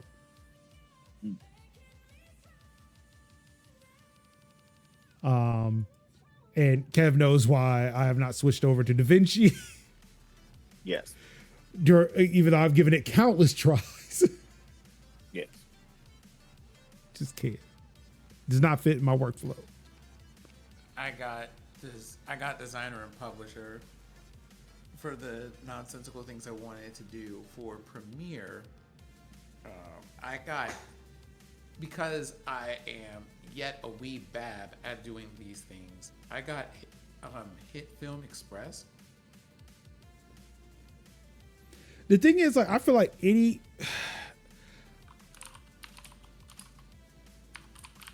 it's weird. Essentially my issue with moving to other platforms is like one small thing I want, I can't do on another platform. And that's what makes me upset. Like I was like, what started that conversation was I wanted to move us off of Google and use Nextcloud for the show notes. But Nextcloud does not convert. So I'll show you.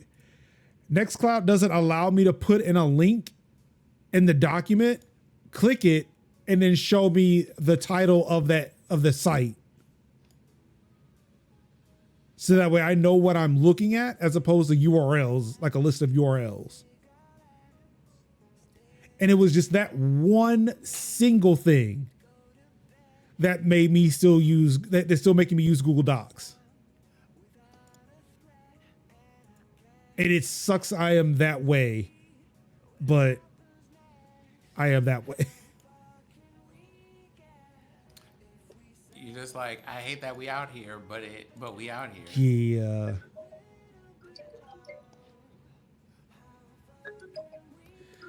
Yeah. It's only it's only because they're not even on BDS. I'm still using Adobe at this point. If Adobe showed up, you don't think it'd be like that, but it do. If Adobe showed up on the BDS list, it's all right. We're gonna have some tough conversations. Yeah, there is something to be said about how incredibly inconvenient half of these things are. But again, so it wouldn't. Let's talk about that if we have time, which I don't think we're going to today. When we talk about, you know, how my experiments with trying to leave things has gone so far. It has been a mess. It's rough. It's rough, but again, it's a struggle.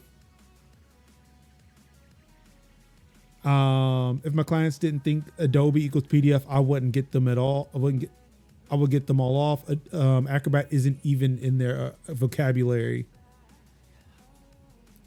Luckily on my iPad, I do use other things for PDF readers, mainly because I like to be able to highlight documents. I'm pretty sure the PDF reader, like Adobe's PDF reader or Acrobat reader, could fucking do highlighting on an iPad, but I found other apps that do that. Like even, I think the default preview app on iPad OS does that. I remember seeing them on the national boycott list, but this was for those brands supporting Dumpy.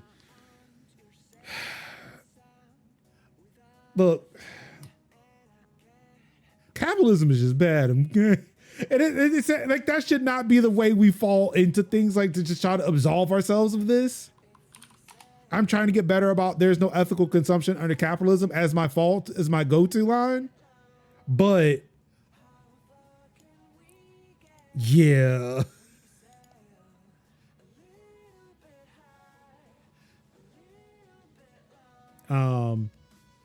But now, like lately, I've been using I've been using like a reading app similar to like Instapaper and Pocket, to kind of read articles and stuff that I want to get back to that has highlighting and stuff built into it.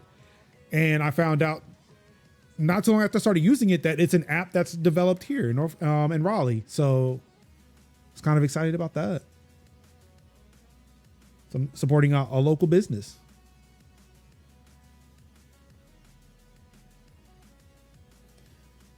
I didn't have a segue prepared for this one. Although I did catch some shit by somebody because of the way the article is titled. Security database used by Apple and also a shit ton of other people, and not just Apple, but this is MacRumors. Goes independent after funding cut. But there was an update here. Following the CVE Foundation's announcement below, CISA has said the U.S. government is extending funding to ensure no continuity issues with the Critical Common Vulnerabilities and Exposures program. But yeah, it seems like Doge might have hit a nerve for some tech people, as you know they want to do. In response to the crisis, a coalition of longtime CVE board members announced today the formation of the CVE Foundation, a nonprofit organization dedicated to ensuring the continued operation of the vulnerability identification system. MITRE Corporation, which has managed the program under contract with the U.S. Department of Homeland Security, confirmed that government funding expired on April 16th. Reuters reports that the expiry may be linked to the federal government undergoing a radical downsizing driven in part by the Department of Government Efficiency. The U.S. Cybersecurity and Infrastructure Agency, CISA, which is exposed to the downsizing, stated it is urgently working to mitigate impact as the sudden funding gap threatened to disrupt vulnerability management worldwide.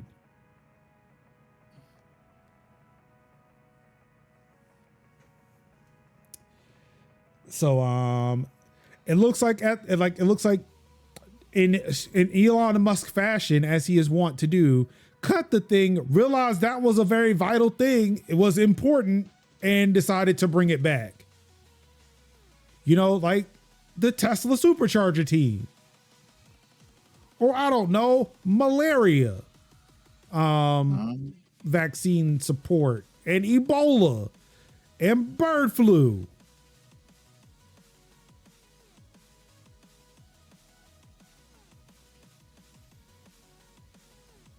Also, I am appreciating this GIF a lot, Sin. This is really nice. It's very appropriate. I'm glad that it helps. Okay, birds aren't real, so bird flu is where does the birds aren't real thing coming from? I've heard this a lot, but I don't know what that's based off of. Why aren't birds real? I guess it's like the whole thing of the surveillance of like, oh, birds are not real. They're just like little pre-drones spying on us. So was that Apple commercial about security based off of that? Got me.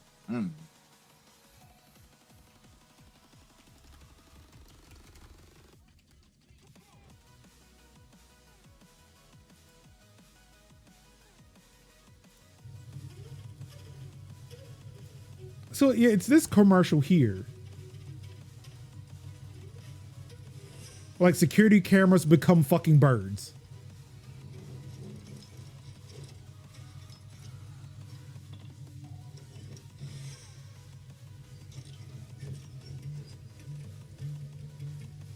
Now, let me stop playing this before this gets taken down by Apple.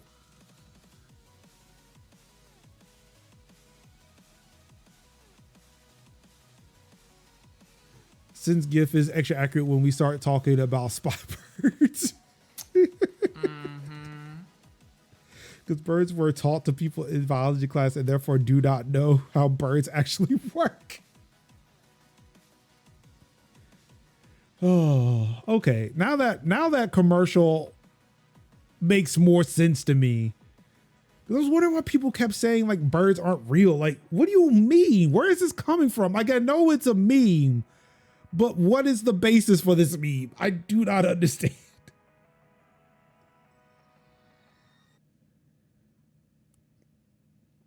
Oh, it's not a meme? What? Just like video games weren't weren't in color until 1997? What else? Have I just been living this giant lie? It's a legit conspiracy theory that's been around since the 70s. What the fuck, man? Yep. Oh my God.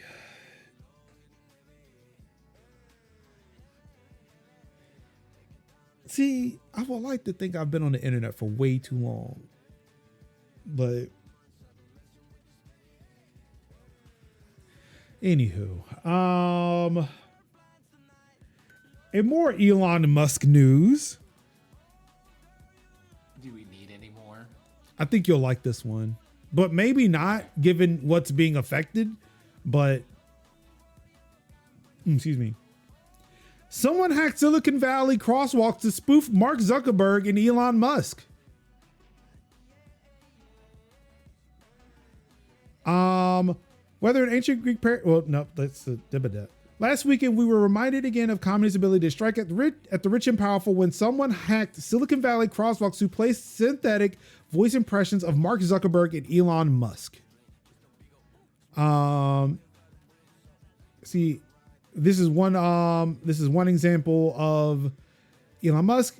Hi, this is Elon Musk. Welcome to Palo Alto, the home of Tesla engineering. You know, they say money can't buy happiness. And yeah, okay, I guess that's true. God knows I've tried, but it can buy a Cybertruck, and that's pretty sick, right? Right? Fuck, I'm so alone.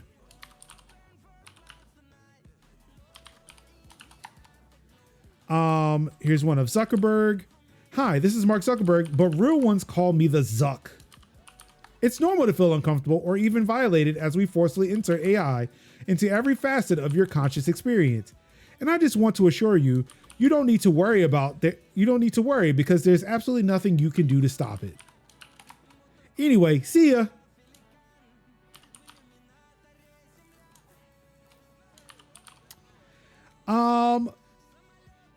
Of course, initial reactions to this for me was, man, that's funny. I don't normally like AI, especially deepfakes, but this is funny. And then I was reminded, I saw what you did there, Tig.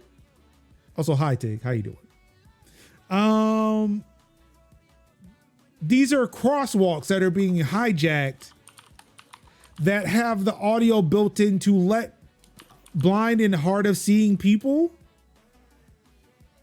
know when to cross the street or not. Yep. And maybe this ain't the place for that. Yeah. I get the joke. Sure, it's funny, but maybe no. This is the whole thing, like I've said before, when people were talking about Jasmine Crockett insulting Greg Abbott. Again, say what you want, but it's like at a certain point you're punching down on people.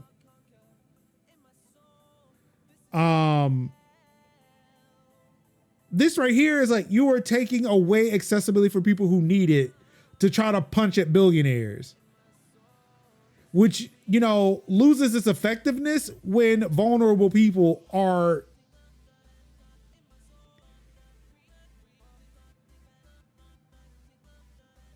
what am I looking for? What is at the expense of vulnerable people?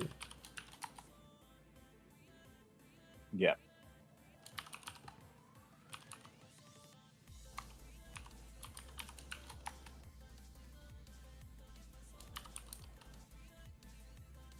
So,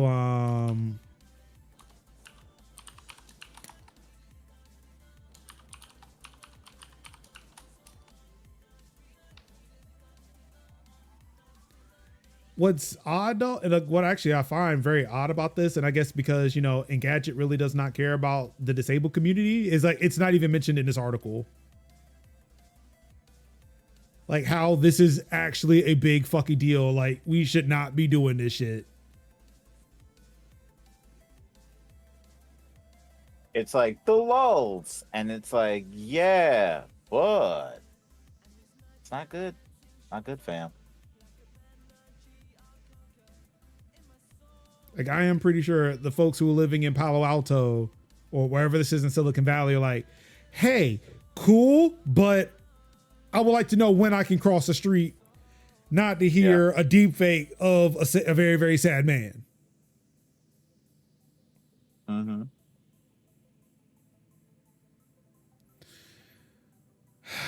Dodging, yes. Again, there aren't many media outlets that do the things that I feel like we do here on this show. Like when it came to talking about Microsoft and Xbox being on the BDS list, only one outlet covered it, which was Polygon. I was surprised. And it was refreshing to see one creator on YouTube talk about how they're going to be covering games going forward because of the Microsoft of the Microsoft boycott. Which, again, I get people are out here making money. They promise content, but for the people who weren't promised that, are out here just like, yeah, we're gonna cover this thing for Microsoft. Who gives a damn about the genocide? That's not going on. That won't affect me at all. Yay. Mm-hmm. Which I felt weird. What was it? I think like the day after we talked about it, Apple was pushing Microsoft products on me in the App Store. I think even Engadget themselves pushed out an article saying, hey, here's the best games on Xbox right now. I love the fact that this GIF of Sin just shook their head no after I said that. It's always appropriate. It's always fucking appropriate. Again. Always appropriate.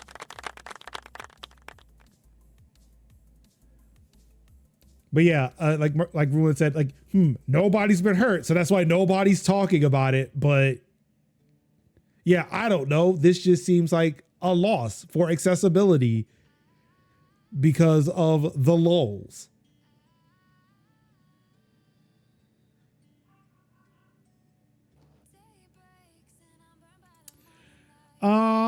In tech/gaming news, Discord's new age verification requires ID or face scans for some users. Mm-hmm. Because what the fuck?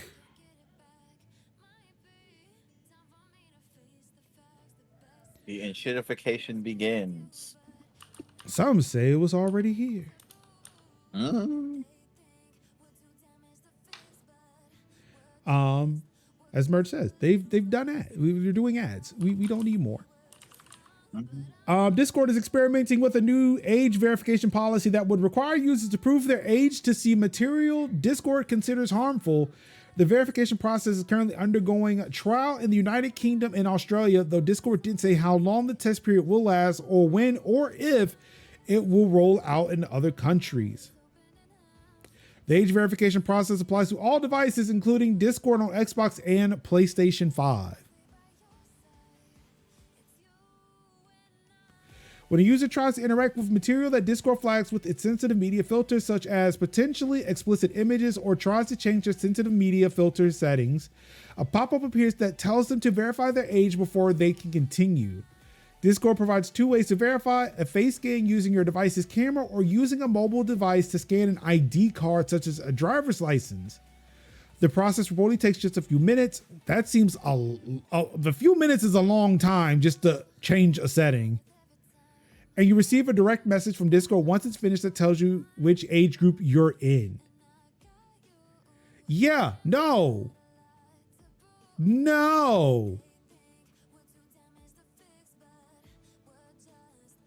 I don't like that. No, it's not just for consoles. It works for PC too. It just includes consoles.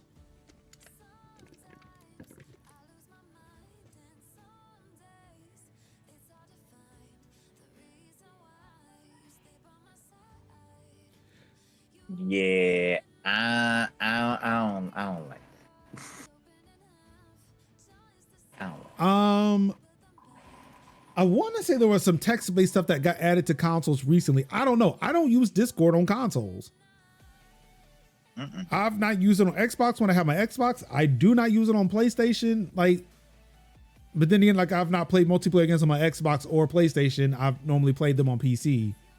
So I don't know what the Discord landscape looks like on consoles. The system advice privacy concerns, though Discord said in the FAQ section about the new requirement that the data users provide for verification is not stored by Discord or its face scan vendor. The face scan option is on device, which means the vendor doesn't collect or store biometric data. Age verification for Discord is a one-time thing. After the system places a user in a specific age group, that's where they stay until they choose to re-verify. Discord said users can choose to re-verify their age at any time if they believe the system placed them in the incorrect category, or presumably once they get older and the category no longer applies.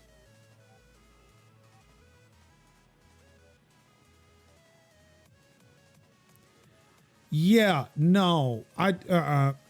Nope.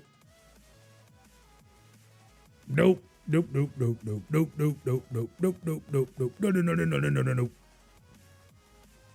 No.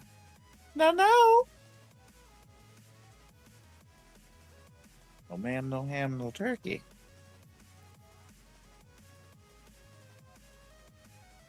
This is going to be a slippery slope, especially once it hits the States, because, you know, already got these damn porn bans that are in place that are wanting verification through IDs and whatnot. Like, how does Discord, a US company, not see this? Wait, Discord is Discord US based?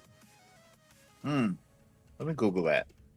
I'm Googling it myself.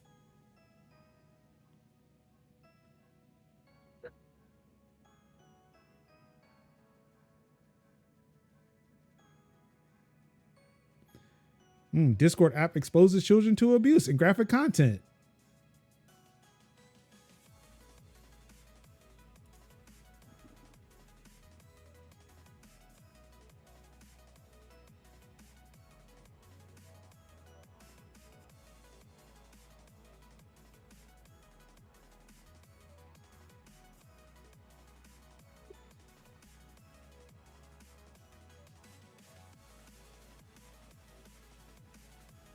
I like how we both looking at Wikipedia, Right.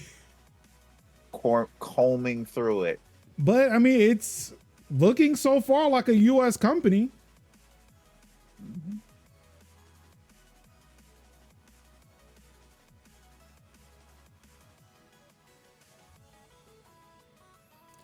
So it's like, it's not like they haven't seen like the discourse that's been happening around age verification, these age verification laws and like where we stand. But it's like, oh yeah, we're just going to do this in other countries. Oh, it's on their website. Yeah, that totally could have just went there, right? Could you? The way, because it just went to the website. Oh yeah, I'm looking at it right now. To call, like, we know. I just want to know, like, was the company aware of the discourse though? Like, if it was in another country, then maybe I could see that. Like, maybe they just didn't know, like, hey, in the US, we're having these conversations. But to say that they're in the US, like, okay, then they know. Maybe it's just that California hasn't blocked the porn, or Pornhub hasn't been blocked in California, that they're just they're blissfully unaware that this is happening. But as you know, the three of us live in states in which porn has been effectively blocked. Oh, child, I didn't even notice. Look, it's been shared in places. It's because of the age verification laws, not because there's just a distinct lack of it, and where we can also get access to VPNs to let us see it again.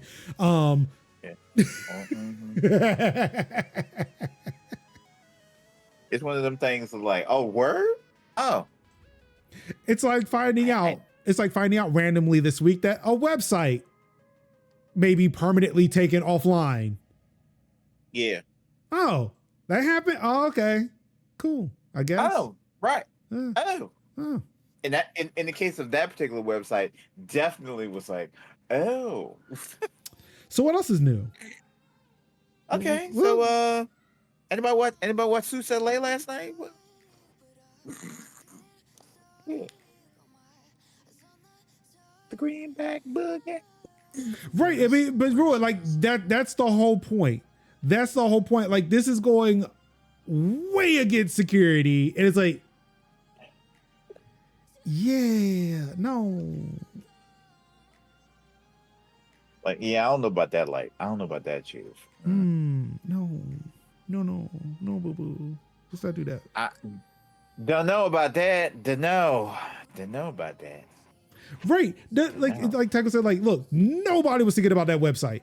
Nobody in functioning society was thinking about that website until somebody brought up, oh, it's down. Like it's just gone. And like, oh wait, that was still that they I mean, I guess technically they're still here, but it's not like they're doing anything in the shadows because most of the people who are using that site are now just like running shit in the federal government. I'm pretty sure most of the Doge employees are regular users of that website. Yeah. But yeah, nobody was thinking about it until we found out that it went down. I was like, oh yeah, they exist, didn't they? Damn. Who are we talking about? Exactly.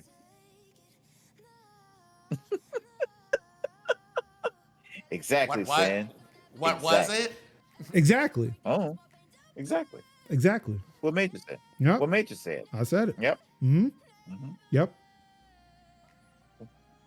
I like how Major is realizing how what we've been already realizing before, being like, don't ask a lot of questions. See, this one I get it. Also, because of what happened earlier during the show, I'm not even gonna write it down. Yeah, it's like, I'm just not, I mean, technically I can't because you'd see my screen and I don't want to show it. Oh wait, Yeah. are we talking about late night news from Channel 4? Yes. Ah, Yes. I see. Okay. yes. And I feel like that was even too much. Even then, yeah, it was a little bit too much. Yeah. It was so much that Kev spun around in his chair. I just was like, yeah.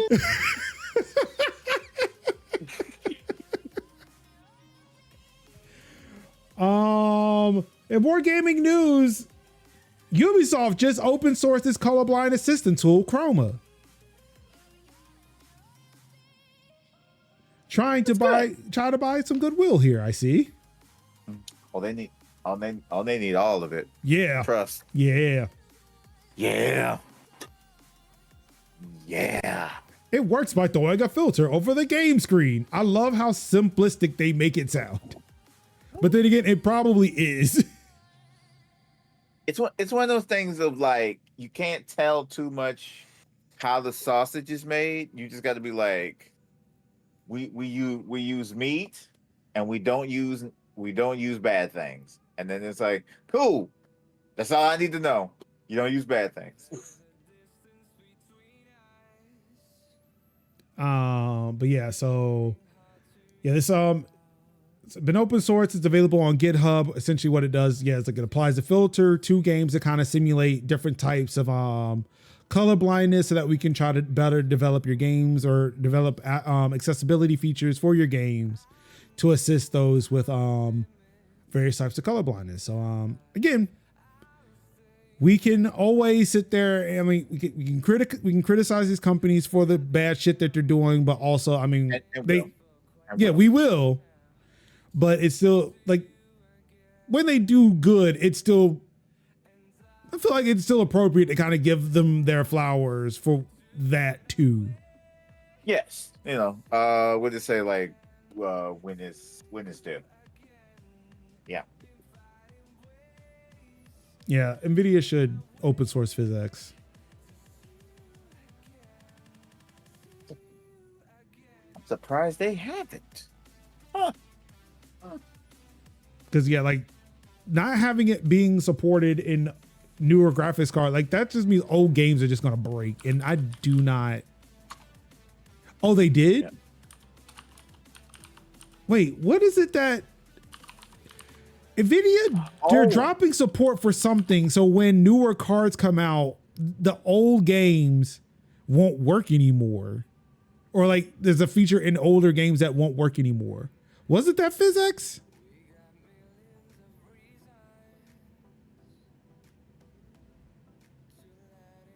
Yeah, so like whatever NVIDIA is doing is still like not great.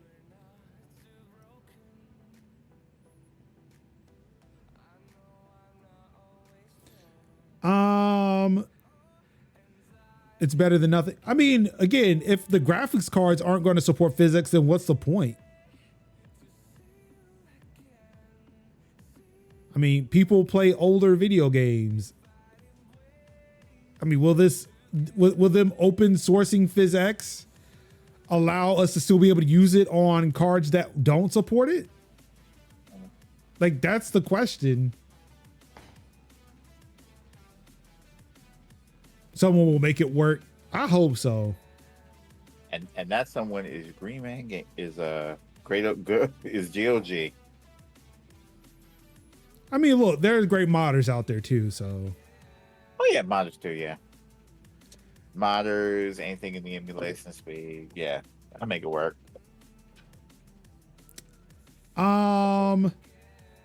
It's heartbreak for the haters as Assassin's Creed Shadows revealed as second best-selling game in the U.S.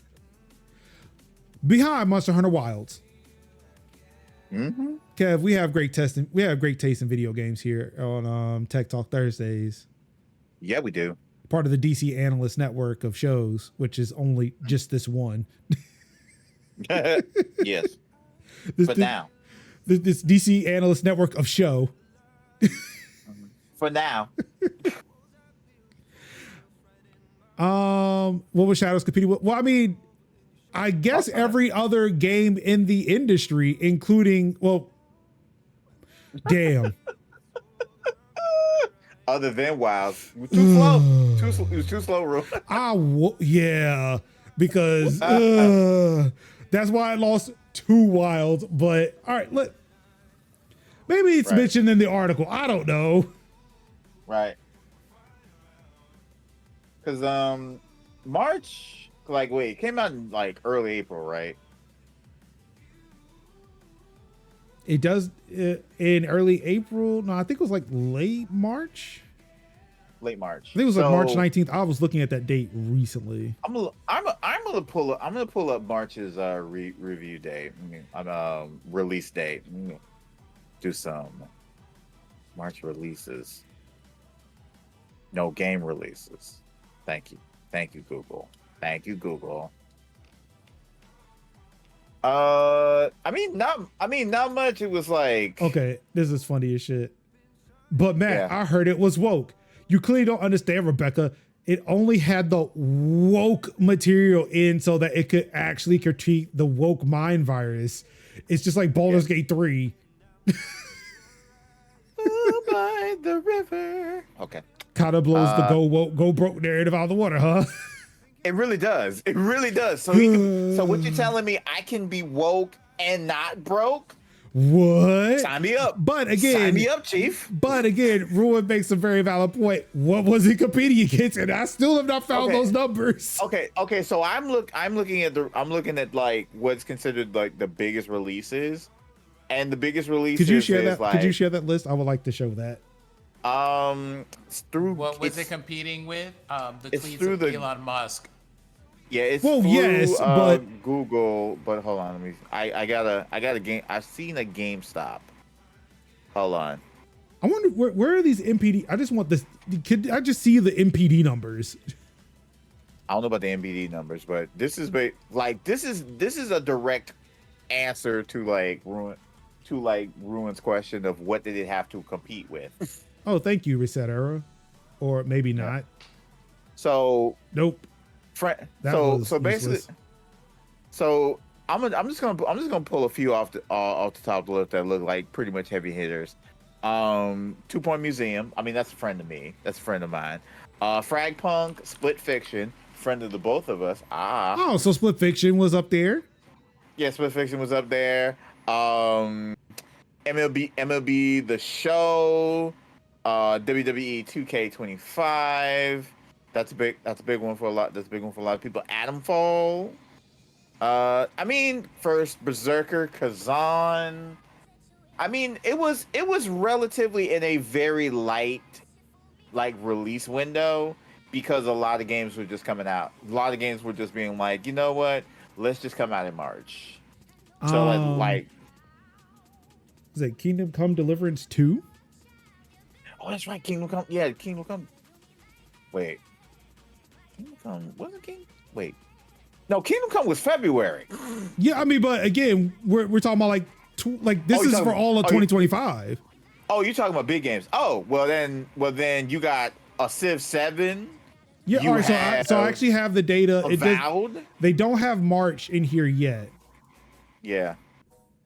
Like they've only got February 2025, but I've got year to date. So Assassin's Creed is not a part of this, but we're talking about Monster Hunter Wilds, Kingdom Come Deliverance 2, Civ 7, Rebirth, Black Ops 6 was still there. Yeah.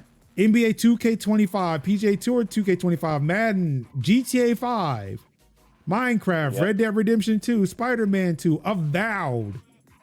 Mm-hmm. Final Fantasy 7 Rebirth dropped. Yep. A whole Square game drew. So like, yeah, like, and just, like, let's just talk about just the new Monster Hunter Wilds, Kingdom Come Deliverance 2, Civ 7, PGA Tour 2K25, Avowed, and Like a Dragon, Pirate Yakuza in Hawaii. Yep.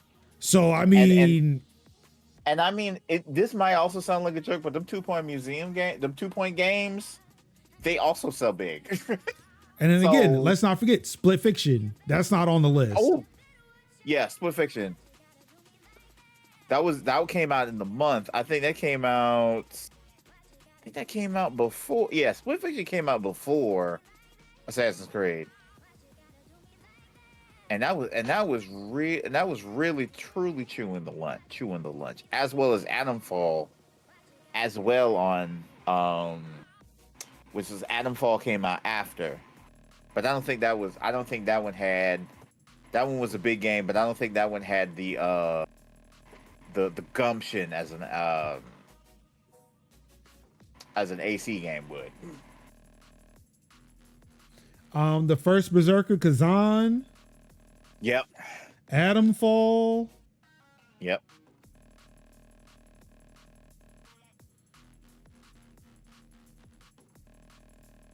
You see popular new releases. So I'm looking at Steam now to see what's come up, but Steam, I feel like, because fucking indie games just come out whenever they feel like it. Oh yeah, they do. So it's like this ain't helping. It is not helping looking into Steam. As somebody who be trying to like request games and then be like, oh, it's coming out next week, and I'm like, help. Like staring into Steam is like staring, like it's having it stare back into your soul. New Civ people not seem like. I've been hearing some things about. I've been playing it and I'm a little mixed on it. Ruin. I have to tell you, I have to say this from the bottom of my heart. We kind of go through this every Civ, because a Civ ain't a good Civ until that Civ has baked in at least 2-3 years. This is they're all undercooked. It's like until an expansion pack comes out, until mods have come in, a Civ is always gonna be a little bit raw in the middle. Indiana Jones. Yes. Granted, that was December of 2024, but still.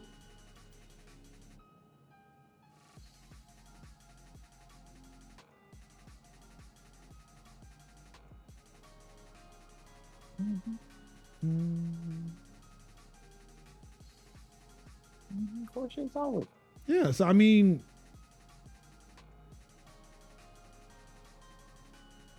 is Balacho still on this list? No.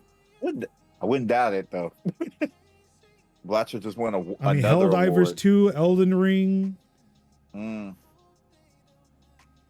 Donkey Kong Country Returns. is on this list. Pascal, that's why exactly what I say. I say play 5 or 6. I'm still upset that Hogwarts Legacy is still doing numbers. Especially after, well, granted, this was before what happened in Scotland or just the UK. But yeah, fuck turfs. I mean, yeah, it's fuck turfs forever. I mean, but yeah, I mean, so yeah, like to answer Rude's question, like I don't know, it's kind of stacked. I mean, it was like March was not a slouch. Like I'm gonna be real. March was not a slouch. Like, and this is year to date. Yeah. Like, and I think up to February. So like, this doesn't even account for shit that came out in March. Yeah. And that was only a tweet that came, like, or a Bluesky post, a skeet, if you will, that came out in mid-April. So April numbers are not out. Yeah.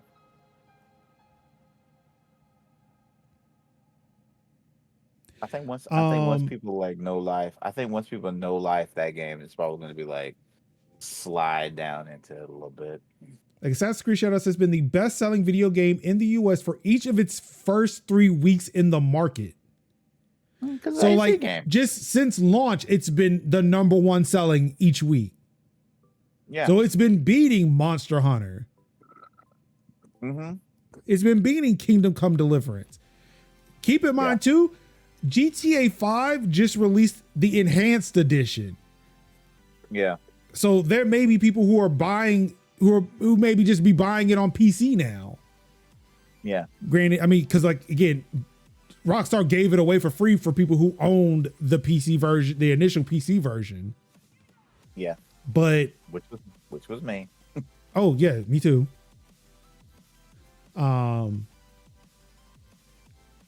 But yeah, it's not like there was nothing come out except for Wilds. Like there were some decent games that came out and they've been hitting those numbers. It's like, it's still that thing of our Ubisoft's like, well, look, this ain't been gangbusters, but like, this definitely is shooting in the foot the go won't go broke formula. It's like, oh, it's not selling, of course, to our metrics, but it's definitely selling more to the dusty dudes, you know, metric. It's definitely eating their lunch and drinking their milkshake. Yeah.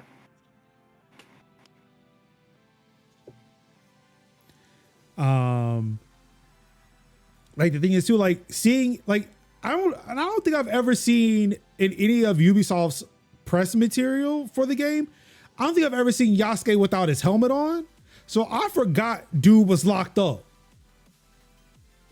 So when I saw his locks for the first time, and especially since, you know, mine has gotten pretty long as of late. Yeah. When they tell you like having representation in video games, and me seeing Yasuke's locks, I felt see. I've seen Yasuke be like just out in his like, you know, in his like kimono wear. Oh, dude, I got my Yasuke is dripped.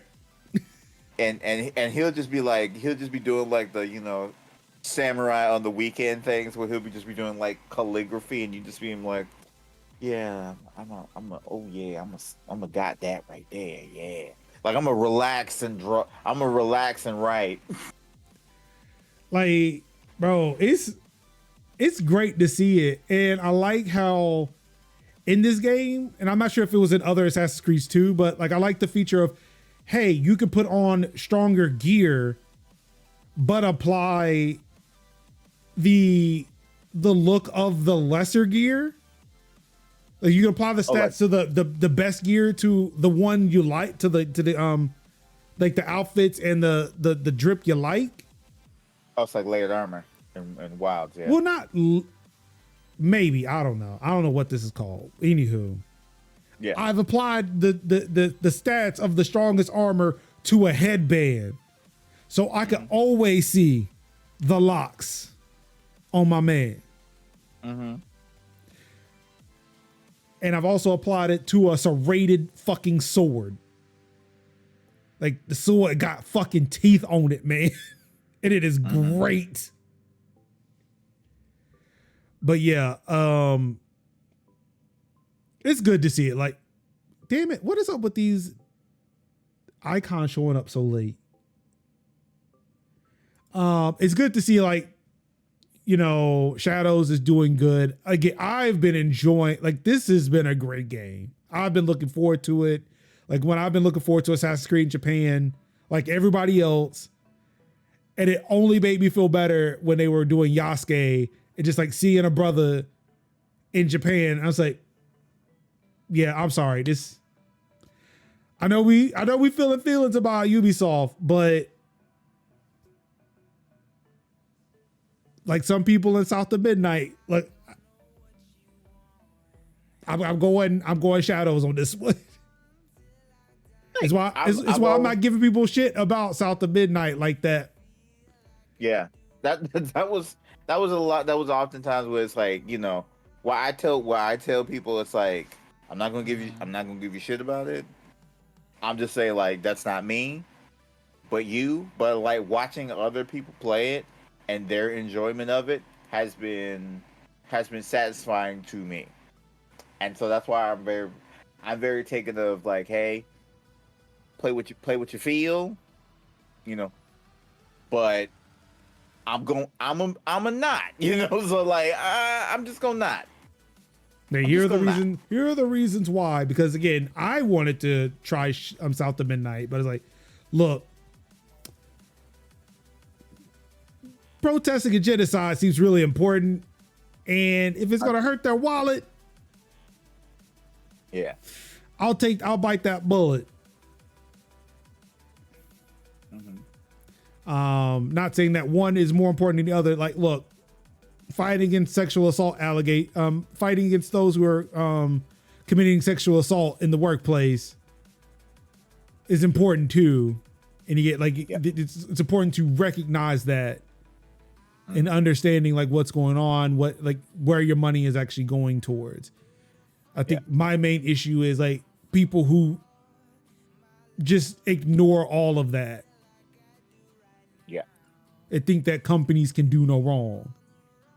Yes. Ruin, we have talked about the game like at least once a week for like the past month.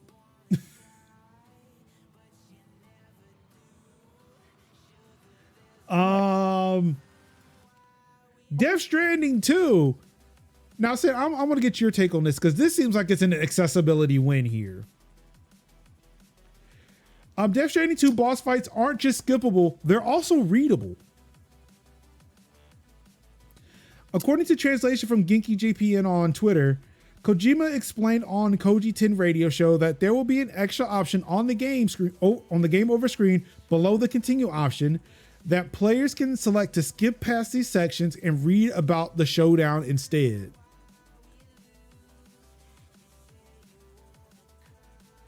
So essentially, if you keep losing in a boss fight, you could just not fight and read about the encounter and then continue playing the game.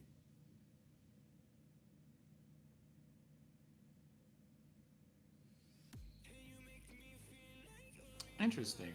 I'm curious about whether or not, like, I'm guessing the fights don't have outcomes or branching choices, like, hey, if you do this, then that. Knowing Hideo Kojima, I don't think so. He has a story he wants to tell you, no matter how heavy-handed it is. But it's like, no, I am telling the story. You don't get to choose. I choose.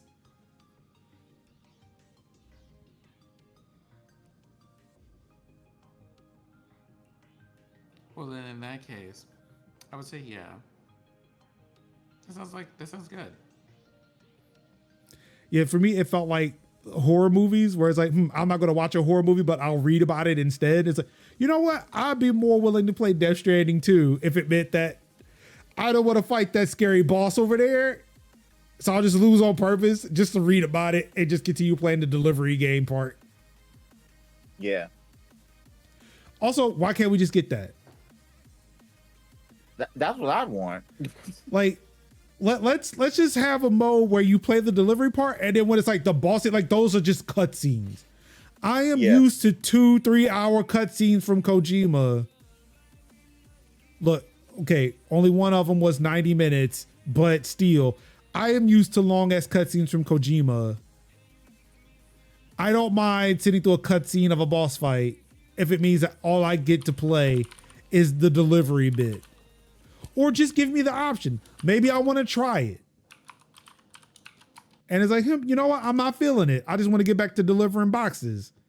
I could just skip it, watch a cutscene, and go back to deliveries. Yes. But yeah, I thought this was an accessibility win.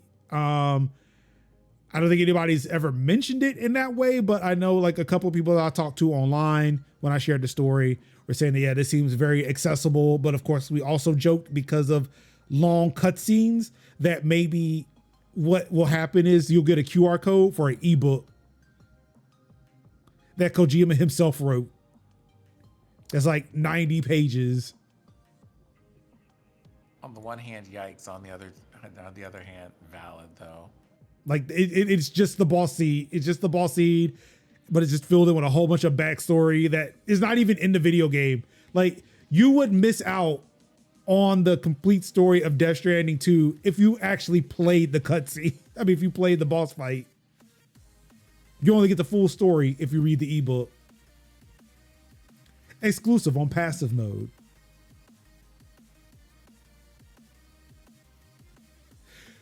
I mean, merge. I'm just saying.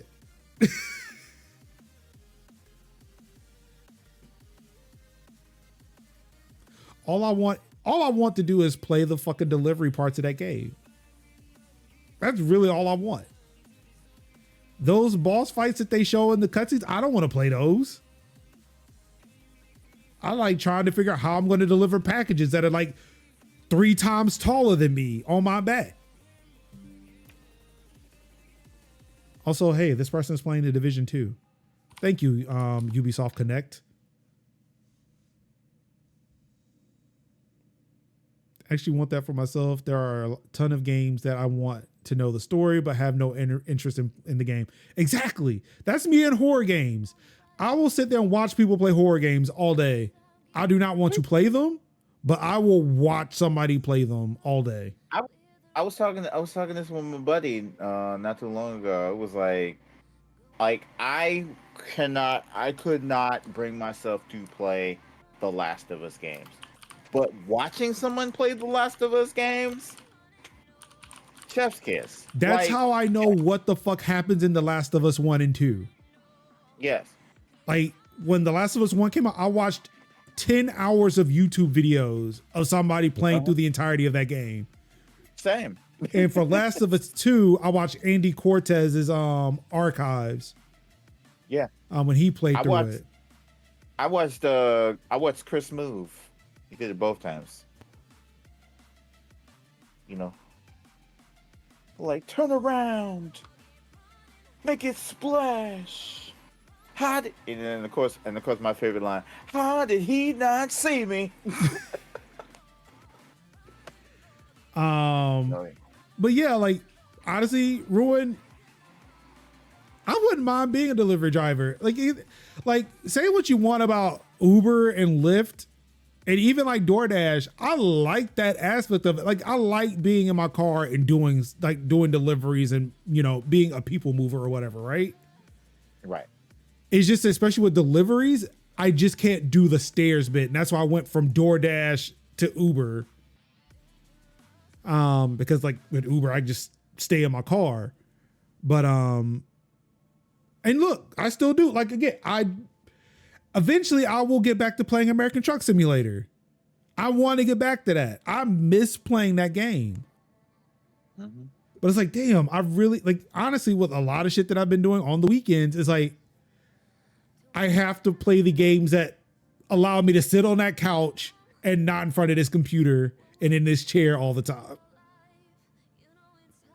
Mm-hmm. And I've tried playing American Truck Simulator on my Steam Deck and it plays, but not great. And I really want to use my wheel.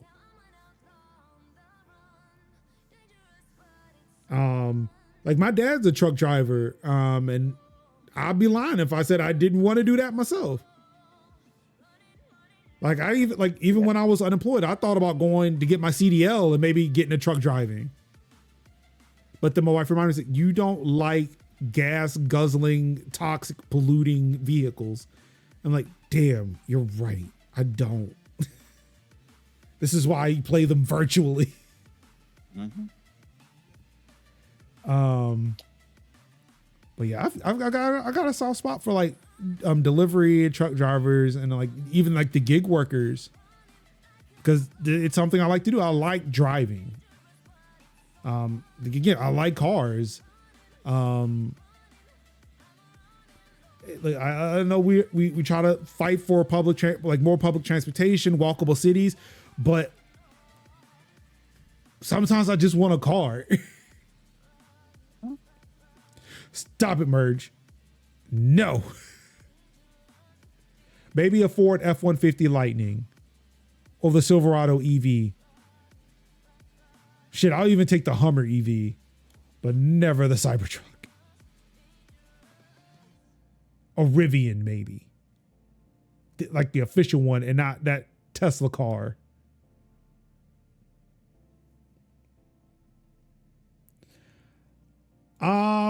Last but not least in gaming news, Niantic Spatial lays off 68 employees following the sale of game business to Scopely. Because amazing business decisions. You get $3.5 billion from a sale and say, hey, you know what? That wasn't enough. How about we fire you? Very good business decisions casually being made here.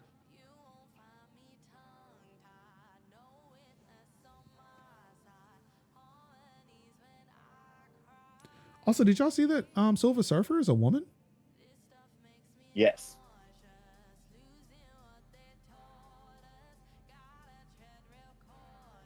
Sorry, it only came to mind because it's like sitting right here.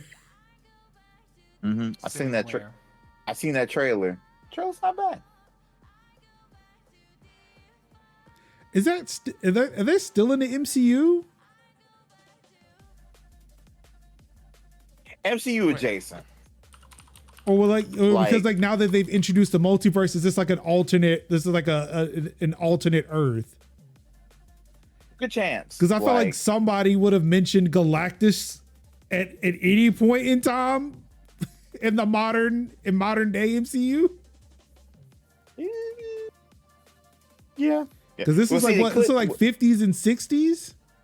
Yeah, but like I say, they couldn't really do Galactus because Galactus was tied. Again, I know why. I know why IP wise. Right. But I'm saying, like, so just MCU timeline wise, somebody should have mentioned something. Right. But that's kind of that's. Yeah. You remember that big ass thing that was in New York? Yeah. It's one of those things. It's always one of those things like where it's like where they are is the adjacent to the properties in which they can get away with. So the way they got the scrolls is because of Secret War, because of them trying to do the whole Secret War storyline, but that fizzled out. Then they did the whole Secret Invasion. So they did the whole Secret Invasion thing, and they kind of played that. So that's how they got the scrolls in there, because the scrolls were very tethered highly to Fantastic Four. How they got Claw was because of Black Panther. How they got Namor was because of Black Panther. And how they got Namor was because of Black Panther.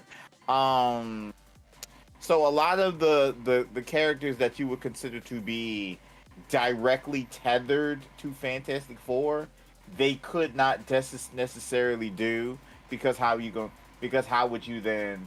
Because we don't really need to pull out Galactus, because we have, we can't really pull out Galactus and Doom, because, they are so directly tied to Fantastic Four. But now Fantastic Four is now made a movie. The gloves are effectively off, and that's what we're gonna get. But yeah, so I'm thinking again, my whole justification for, I know the IP reasons, but it's like, Yes. how does like in universe, how does nobody mention it? Right. So like, I'm thinking like the reason why is because this isn't the same Earth, Yeah. which then would also explain how Robert Downey Jr. is Doctor Doom. Which, to be fair, I don't like that. It's stupid, but I don't like that. Cause I'm like, you telling me we couldn't find no badass dude from Eastern Europe to be Victor Von Doom.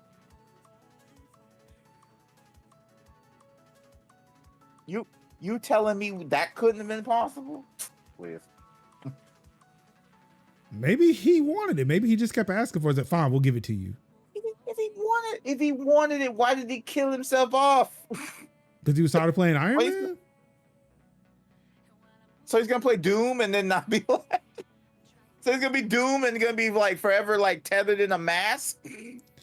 I mean, look, so is Iron Man. I mean, So he can be Mandalorian. look, I like that, but look, he's got Pedro Pascal right there. He said, look, how did you do it? I mean, I did most of the time I recorded it in my pajamas. What are you talking about? I mean, which, you know, looking at Pedro Pascal is like, okay. Oh yeah. I do like it. I love the cast. I really do love the casting in Final Fantasy. No, Okay, would you rather have Pedro Pascal or Jim from The Office as Reed Richards? I liked his Reed. If he was in that movie, I'd have been like, sure. But I also like Pedro, and I liked him in the trailer, and I liked Pedro in the trailer. So it's just a matter of either one would have been good, but I like what was presented. Oh, sorry, I said Richard Reed, but Reed Richards. Reed Richards, yeah, I'm good with either way. I mean, that's a young, sexy Reed Richards. Real talk. I would have liked his name. If they did it a little earlier, I would have said there's an actor named Gabriel Mach. It's like Macht. I think he would have done a pretty good read. I'm sorry, I'm mad that there is a change.org petition to recast Reed Richards and put John Krasinski back. And you know what? That's fine. We don't care. like you know what? I don't care. He did a good job. Like Pedro did a good job.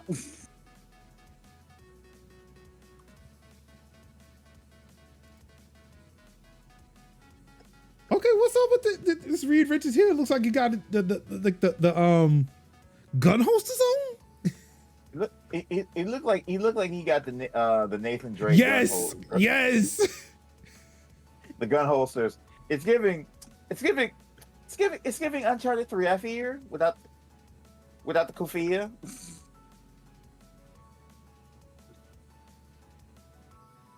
Because I think we did establish, I think many episodes ago, that Nathan Drake was wearing the kufia in Uncharted 3. But yeah, so that was comic talk or MCU talk. Yeah, remember when we said that wasn't the we passed the yapping portion? We fibbed. We had more yapping. Oh, I mean, we fibbed. We fibbed after the first story. It was more like, oh, that was politics. Sorry, that was politics. Yeah, this is the mid yap. All right, this is the home stretch yap. Well, now we're in the sin portion of the show. Apparently, some things went down with OTK. Yeah, and how it lost its way. Mm-hmm. So sin. I feel like it is. Hi, in case y'all forgot, I'm still here. It is never. There is never a time where I have. Well, That's not true. The last week has given me other things to have in mind. But there's never a time that I will ever read about any of these finding outs that are happening to these edgelords in the streaming and content creation space, and Asmongold being one of them. I thought that dude looked familiar. Yep. So OTK is a company and a streaming group of the letters of which stand for the One True King, apparently. Was founded at the beginning of the pandemic, and it was basically a bunch of people who were just like, hey, but what if we came together as a group of streamers and decided to make like a production company or whatever? Yeah. So they got people from 100 Thieves, got people from, they basically got a combination of just streamers who did all sorts of content, esports people, and all of this. There were a couple of people who were like, hey, we're cozy people, but and then like a whole bunch of edgelords. Yeah. So last year they ended up, they've been running at this for about 5 years. Last year they had to do like a massive layoff of people. Like they went from 25 people working there to like 5 people working there. Now, the reason that this is happening and what makes this funny is they are having a hard time trying to find people who want to sponsor them for things. Yes. According to the report here, because they're just not like, y'all are just in scandals and are out here doing nonsense and saying heinous things, and no one wants to come near that because that will not make, it's like surprisingly, in spite of the fact that we can't get 2 companies to put together half a moderation rule to save their lives or whatever, because they feel like it's eliminating free speech. What every company seems to understand is it's also not good for business to have people out here speaking reckless. So we will have to pass on that. And all the creators that they have tried to recruit around this motley crew have also been like, why would I do for the company what I can do and only serve my own interests? Thank you, but no thank you. Mm-hmm.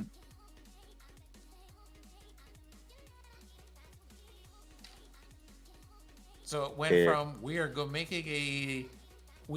to try to use the power of friendship to become like a conglomerate, to trying to pull other people into it who are just like, hey, this is cool at first, and they're just like, wow, this is actually incredibly a lot of things that I don't feel like being involved in, and this is no longer appealing or fun. I'm gonna go just do my own thing while y'all are doing whatever you're doing there. And now I get to sit here looking much like this looping video that we have of me being like,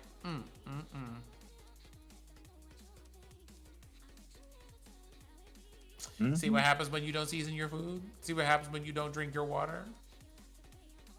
Mm-hmm. Exactly. Especially because, and for some reason, this is also interesting. One of the things that they were just like, hey, we can't be bothered with this group is that apparently if you Google the name of the company, the first thing that comes up is sexual assault allegations.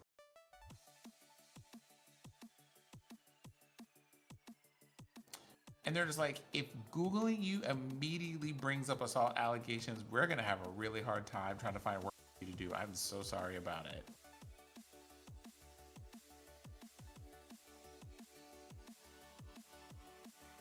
Mm-hmm.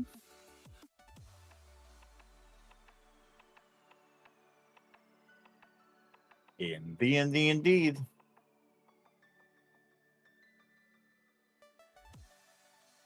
I feel like Ruben's just being shady here. I feel like that's what's happening, but I'm not sure. Mm-hmm. Okay. So a bunch of people who were apparently not necessarily authorized to talk about this shared some things with Aftermath, including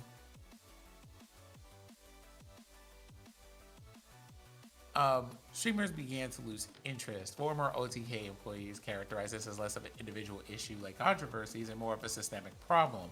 Live streaming does not incentivize long-term planning and collaboration. Rather, streamers were taught by the never-ending Groundhog Day loop of viewer numbers, subscriptions, and donations to hyperfixate on the here and the now. Which trend should you chase to keep your channel numbers going up? How do you capitalize on big moments? What's going to benefit you more? Slowly and meticulously contributing to a team effort or betting on yourself specifically?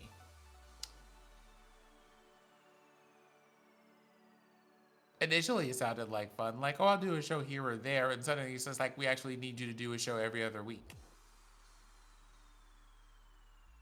Mhm. And that creator is suddenly very unhappy that an ex-employee. It was painful. Sometimes we would have a show with expected deliverables and talent, and the creator's excuse was, I don't want to show up. I have my own sponsor stuff on my channel.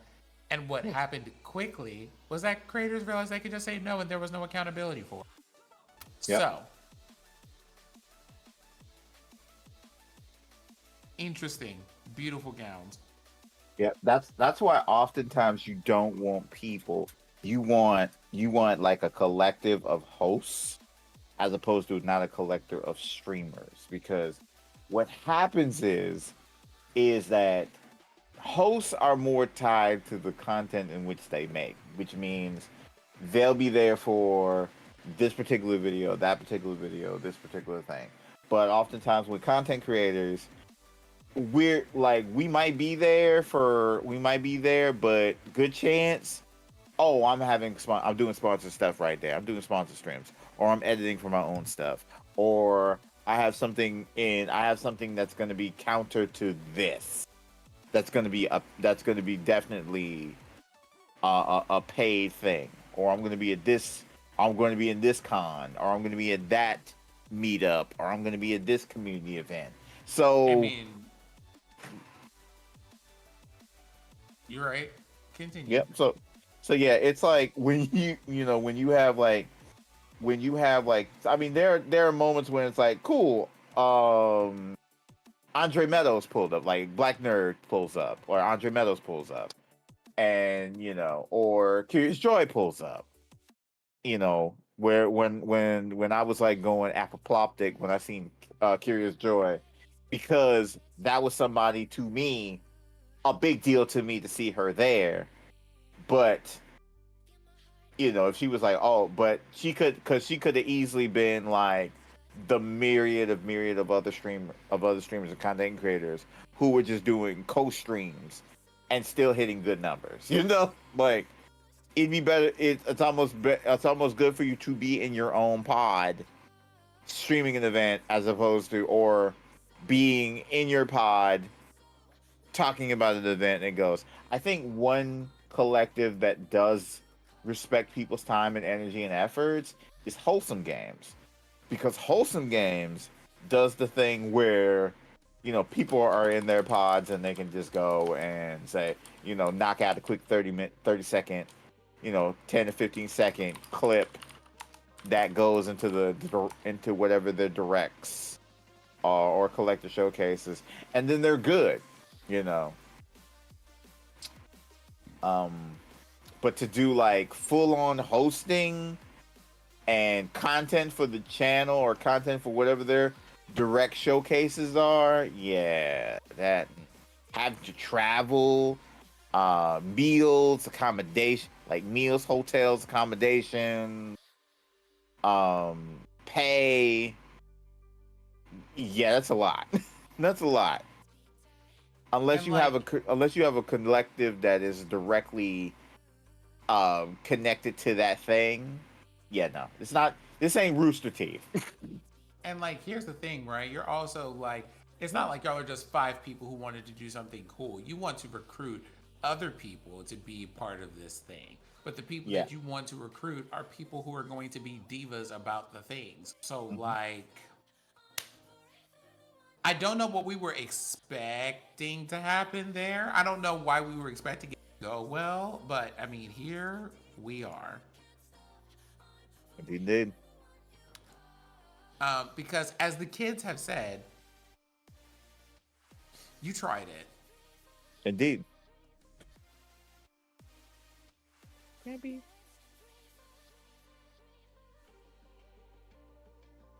I can say a lot of these collective and collaborative efforts all work out well when people are in their when people are in their pods. Well, part of it is people being in their pods, but part of it is also just let's talk about the people that you're working with, okay? Let's go ahead and talk about this for a second. Every single person in this group is known for being like super edgy and saying spicy and controversial things. What part of this did you think you were going to pitch to a VC firm or a set of sponsors to get you like the top tier things and all this other stuff when you can't go a whole stream without dropping a slur of some kind or like getting yourself in some nonsense? And honestly speaking, let's talk about if you're in a circle of people where you can't collect them up because they're doing some fuck shit in the first place, business might not be the best thing to build with that. Exactly. Because it couldn't be me, like it couldn't be these podcasters. I'm pretty sure Kevin or Major found something out that I was in some nonsense, there would be probably as a courtesy a polite DM of being like, we need to talk about that, and when we do talk about that, I need you to be ready to explain to me and quickly why the information I have on hand is incorrect. That happens in real time. Right, Kev? Mm-hmm. Yep. Last week was a big example of that. Yep. Did I miss something? You know what? No, I mean, look, I'll be honest, because again, it was recorded. So when we were doing Monster Mondays, I was going in on Elon Musk, and I used the word in a very derogatory way a lot. Couple times. A lot. For me, it was a lot. I can be honest with myself. It was a lot. It was it made people very uncomfortable. And even when I was saying, I was thinking, all right, this may be a lot, but I doubled down. Internally, not doubling down. Internally, I doubled down. Like I was telling myself maybe this is enough, but I didn't listen to myself. Kept going, but it took Kevin said, "Hey, buddy, it's enough." And it's like, you know what? You're right. Yeah. Like we will correct ourselves in fucking real time. And it's about taking that accountability, understanding it, and reflecting it. Because again, like I said, like there are more people who are worried about being called a thing than actually thinking about why they're being called the thing. Yep. Well, I mean, there's that, but then there's also something to be said about, and this, again, very, very simple thing here.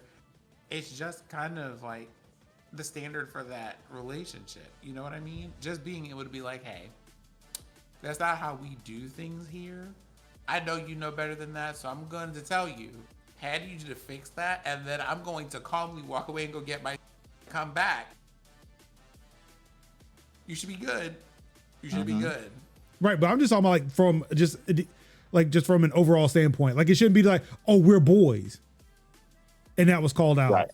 It's more or less like, hey, if somebody just anybody said, hey, this is inappropriate. Yes. But I mean, that's also like, it's because we're boys. You know what I mean? It's one of those, I'm not gonna have you out here like looking and sounding foolish. So like when you do the things, if you do the things, we're going to collect you up. That is how we do that, right? So that's why I'm just like, these people out here form whole companies of people that they cannot collect up when they're speaking out of turn and out of pocket, and we can't have that. No, because it's like it's not just because, like I say, it's not just reflective of Major's reflective of me because I put myself out there. Yeah, like it was a co-stream. To be a part of. I mean, with anything really. Yeah. Like I'm just sitting here laughing because the thing that every black person loves to hear or hates to hear, depending is.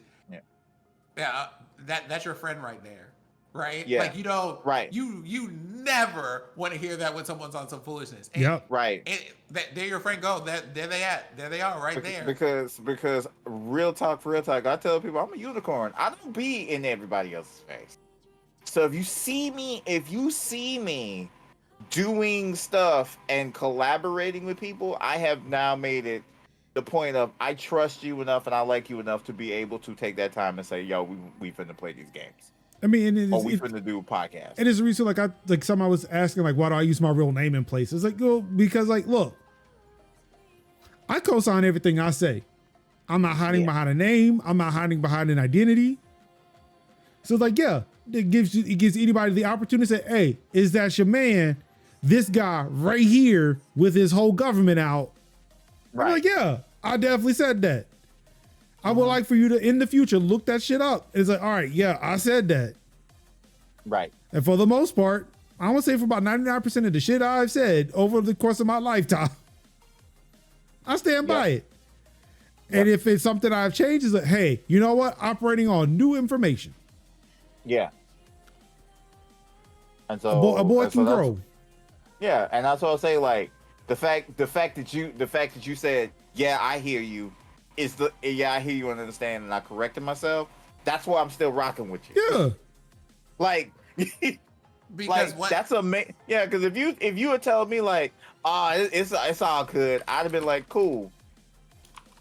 Pulling the columns down on the way out.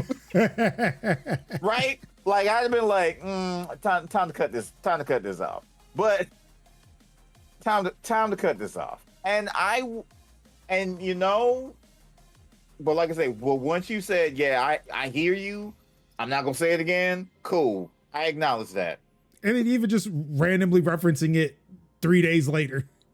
Yeah, and then being like, but you know, right? I said, we are on one accord in that respect. Because I think it was like I forgot what we were talking about. Like you had said as but you know I can't say that because I've overused it. I've overplayed my hand this week. Yeah, you hit your B word limit. Yeah, I'm good here. I'm good. You go ahead. I'm good this week. I'll see you next week. Yeah, we'll review it next week. My FCC fines, like I'm still paying those. My bad. Yeah. God, it's like this is like wrestling thing where it's like Randy Orton. If you're familiar with Randy Orton has that RKO, and so he RKO'd the boss of his show, and then he charged him a $50,000 fine for the RKOing, and my man paid him $100,000, and he said, Randy, the fine was only for $50K. This is $100,000. What's the other 50 for? Randy looked at that man and said, "Oh, that's for next time." All right, I know we're running a bit long here. Sin, again, I've known nothing about this. Again, I have made it very clear on previous shows. When it comes to popular streamers, I know nothing about nothing. Sin, Kev, anything extra to add here before we move on and try to wrap up the show?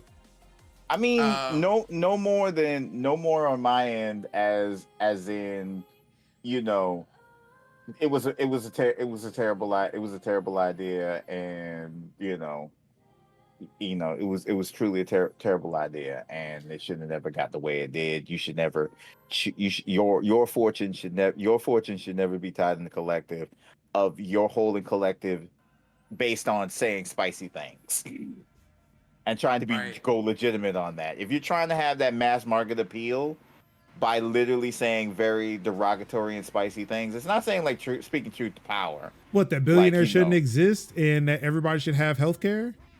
Right. That's not the derogatory things that we should be able to say. You would think it was though. you would think so to according to some messaging, but if it's like, yo, you know, women shouldn't have rights, and I'm like, that's where you know, really, really, really weird statements. Yeah. I could, but you know, if you're speaking truth to power, then it's like, it is what it is. But so Ruin, I see what you're saying there, but also I feel like that goes the other way. Like again, saying that, you know, I don't know, hey, maybe we shouldn't genocide or ethnically cleanse people. Right. But oh no, you're toying with my job. Like, whoa, what? No, like, Yeah. here's the thing, right? What you're seeing in that sentence isn't really if this were written the other way, as much as the people, like, consider this as a perspective. These people are like, it doesn't bother me that they believe this. Yeah, it is like, that knowing you're so outspoken about it that it is fucking up my coins. I need y'all to look, like, I'm pretty sure they have it on sale at Target right now. You should go and find some principles somewhere. Yeah. What do you mean? There are 0 universes, and I do mean 0. That is my total count of universes where someone could believe something like that, and I would be like, you know what? This is completely fine. It would be right. Let me go ahead and dust on this. Let me go ahead and hit the old dusty trail. Let me go ahead and, slide that on there. Right? There is a quote in the article that says, "Why would you want to be a part of an indie game show when Asmund just spouts not like things about DEI all the time?" Mm-hmm. I mean, I guess that's also why, protesters get dragged out of presentations shouting about the genocide in Gaza, because Satya Nadella ain't gonna touch that. And like, that thing is like, ruin is not even just basically what you read. That's like This is what it only is. that's only barely a paraphrase of what's in the article. The exact line reads, "Why would you want to be a part of an indie game show when Asmund just spouts about DEI all the time?" Is very contradictory. It just sucks that he became so radicalized when he was the owner of the company. Like, just, man, things like, hey, if you believe these terrible things, fine, but you also have people working for you. You can't just, you need to shut up. Like, I mean, but like, Right. also, like, there is that part, but then Tesla, SpaceX, Starlink, Doge. That's when you in line of. I mean, Like, but I mean, what also you- let's look at the impact on the economy of that. I mean, Right. You have to understand and consider the two things of it being like a car company, satellite internet. Like, Tesla's not a car company. Okay.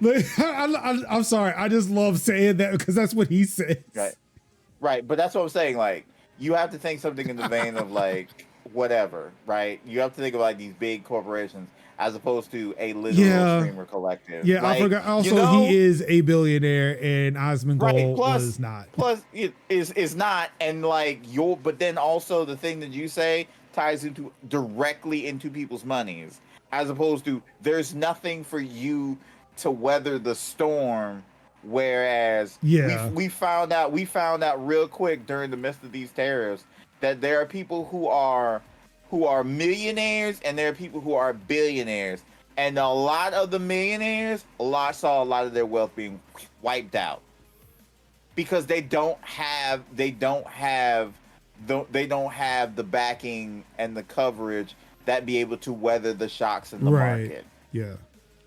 We found out sometimes in real time that people who run forcibly push with lag have to realize, oh wow, I am not as rich as I thought I was. Like, I can't necessarily weather these bad shakes in the market. Also, and so, yeah. I'm sorry. Go ahead. So that's what I'm saying. Like, mostly what we have been dealing with is when we come to Musk is the what's the word I'm trying to think of, the inadequacies of a person that grew up in an apartheid state. Yeah, that's what we're dealing with. Yeah, but we could not now nor ever deal with Asmongold. We could just be like, yeah, no. And we could, which has literally been my life up until recently. Because that's what I'm saying. Like, we can literally not deal with the millionaires because they are not in our radar enough for us to be like, yeah, Remember when billionaires weren't either? But yeah, because they were quiet. Can we bring that age back?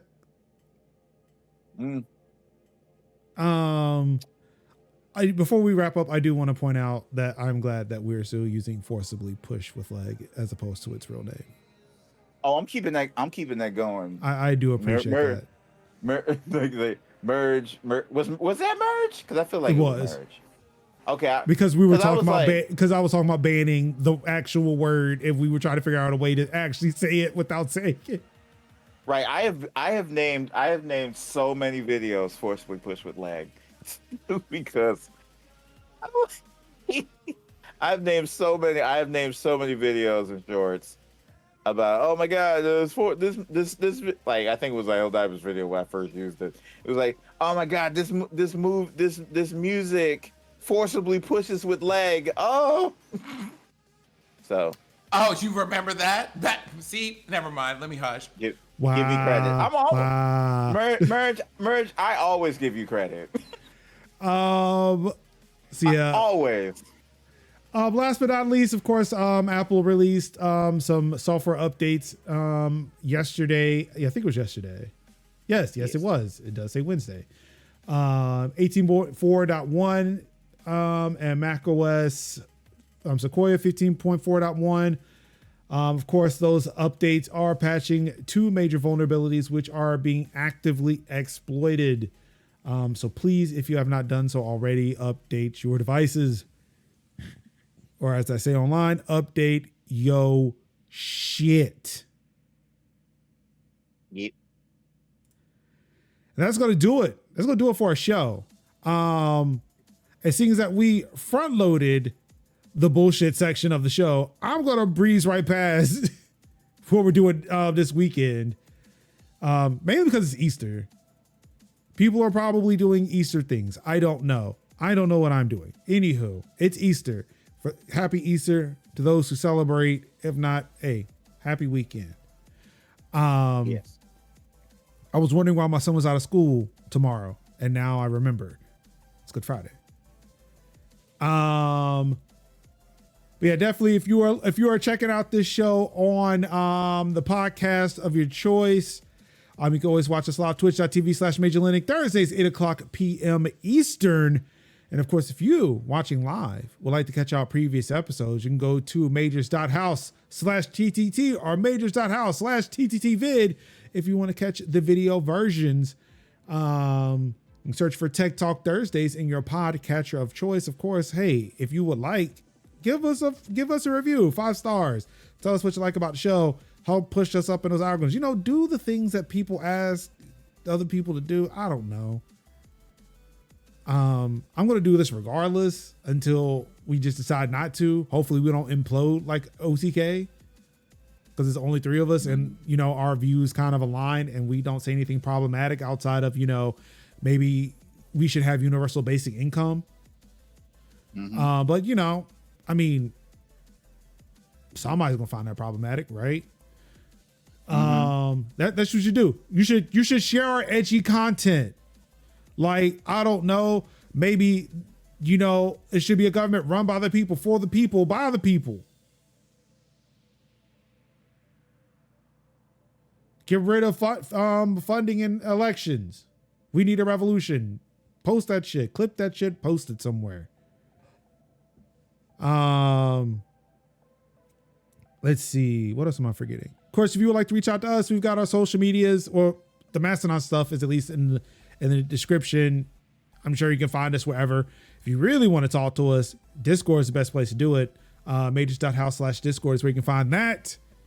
That's where you can talk about the articles that we talk about on this show and find other articles that did not make it because the list was big this week. I had to trim.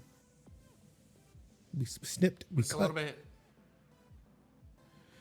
But yep, on all that noise, thank you so much for joining us on behalf of Sin, on behalf of Kev, on behalf of the Goat.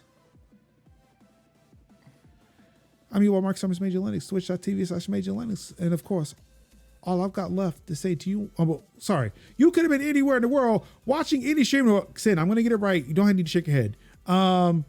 You could have been watching any stream in the world. You could have been reading the tech and gaming news yourself, but you said, no, thank you.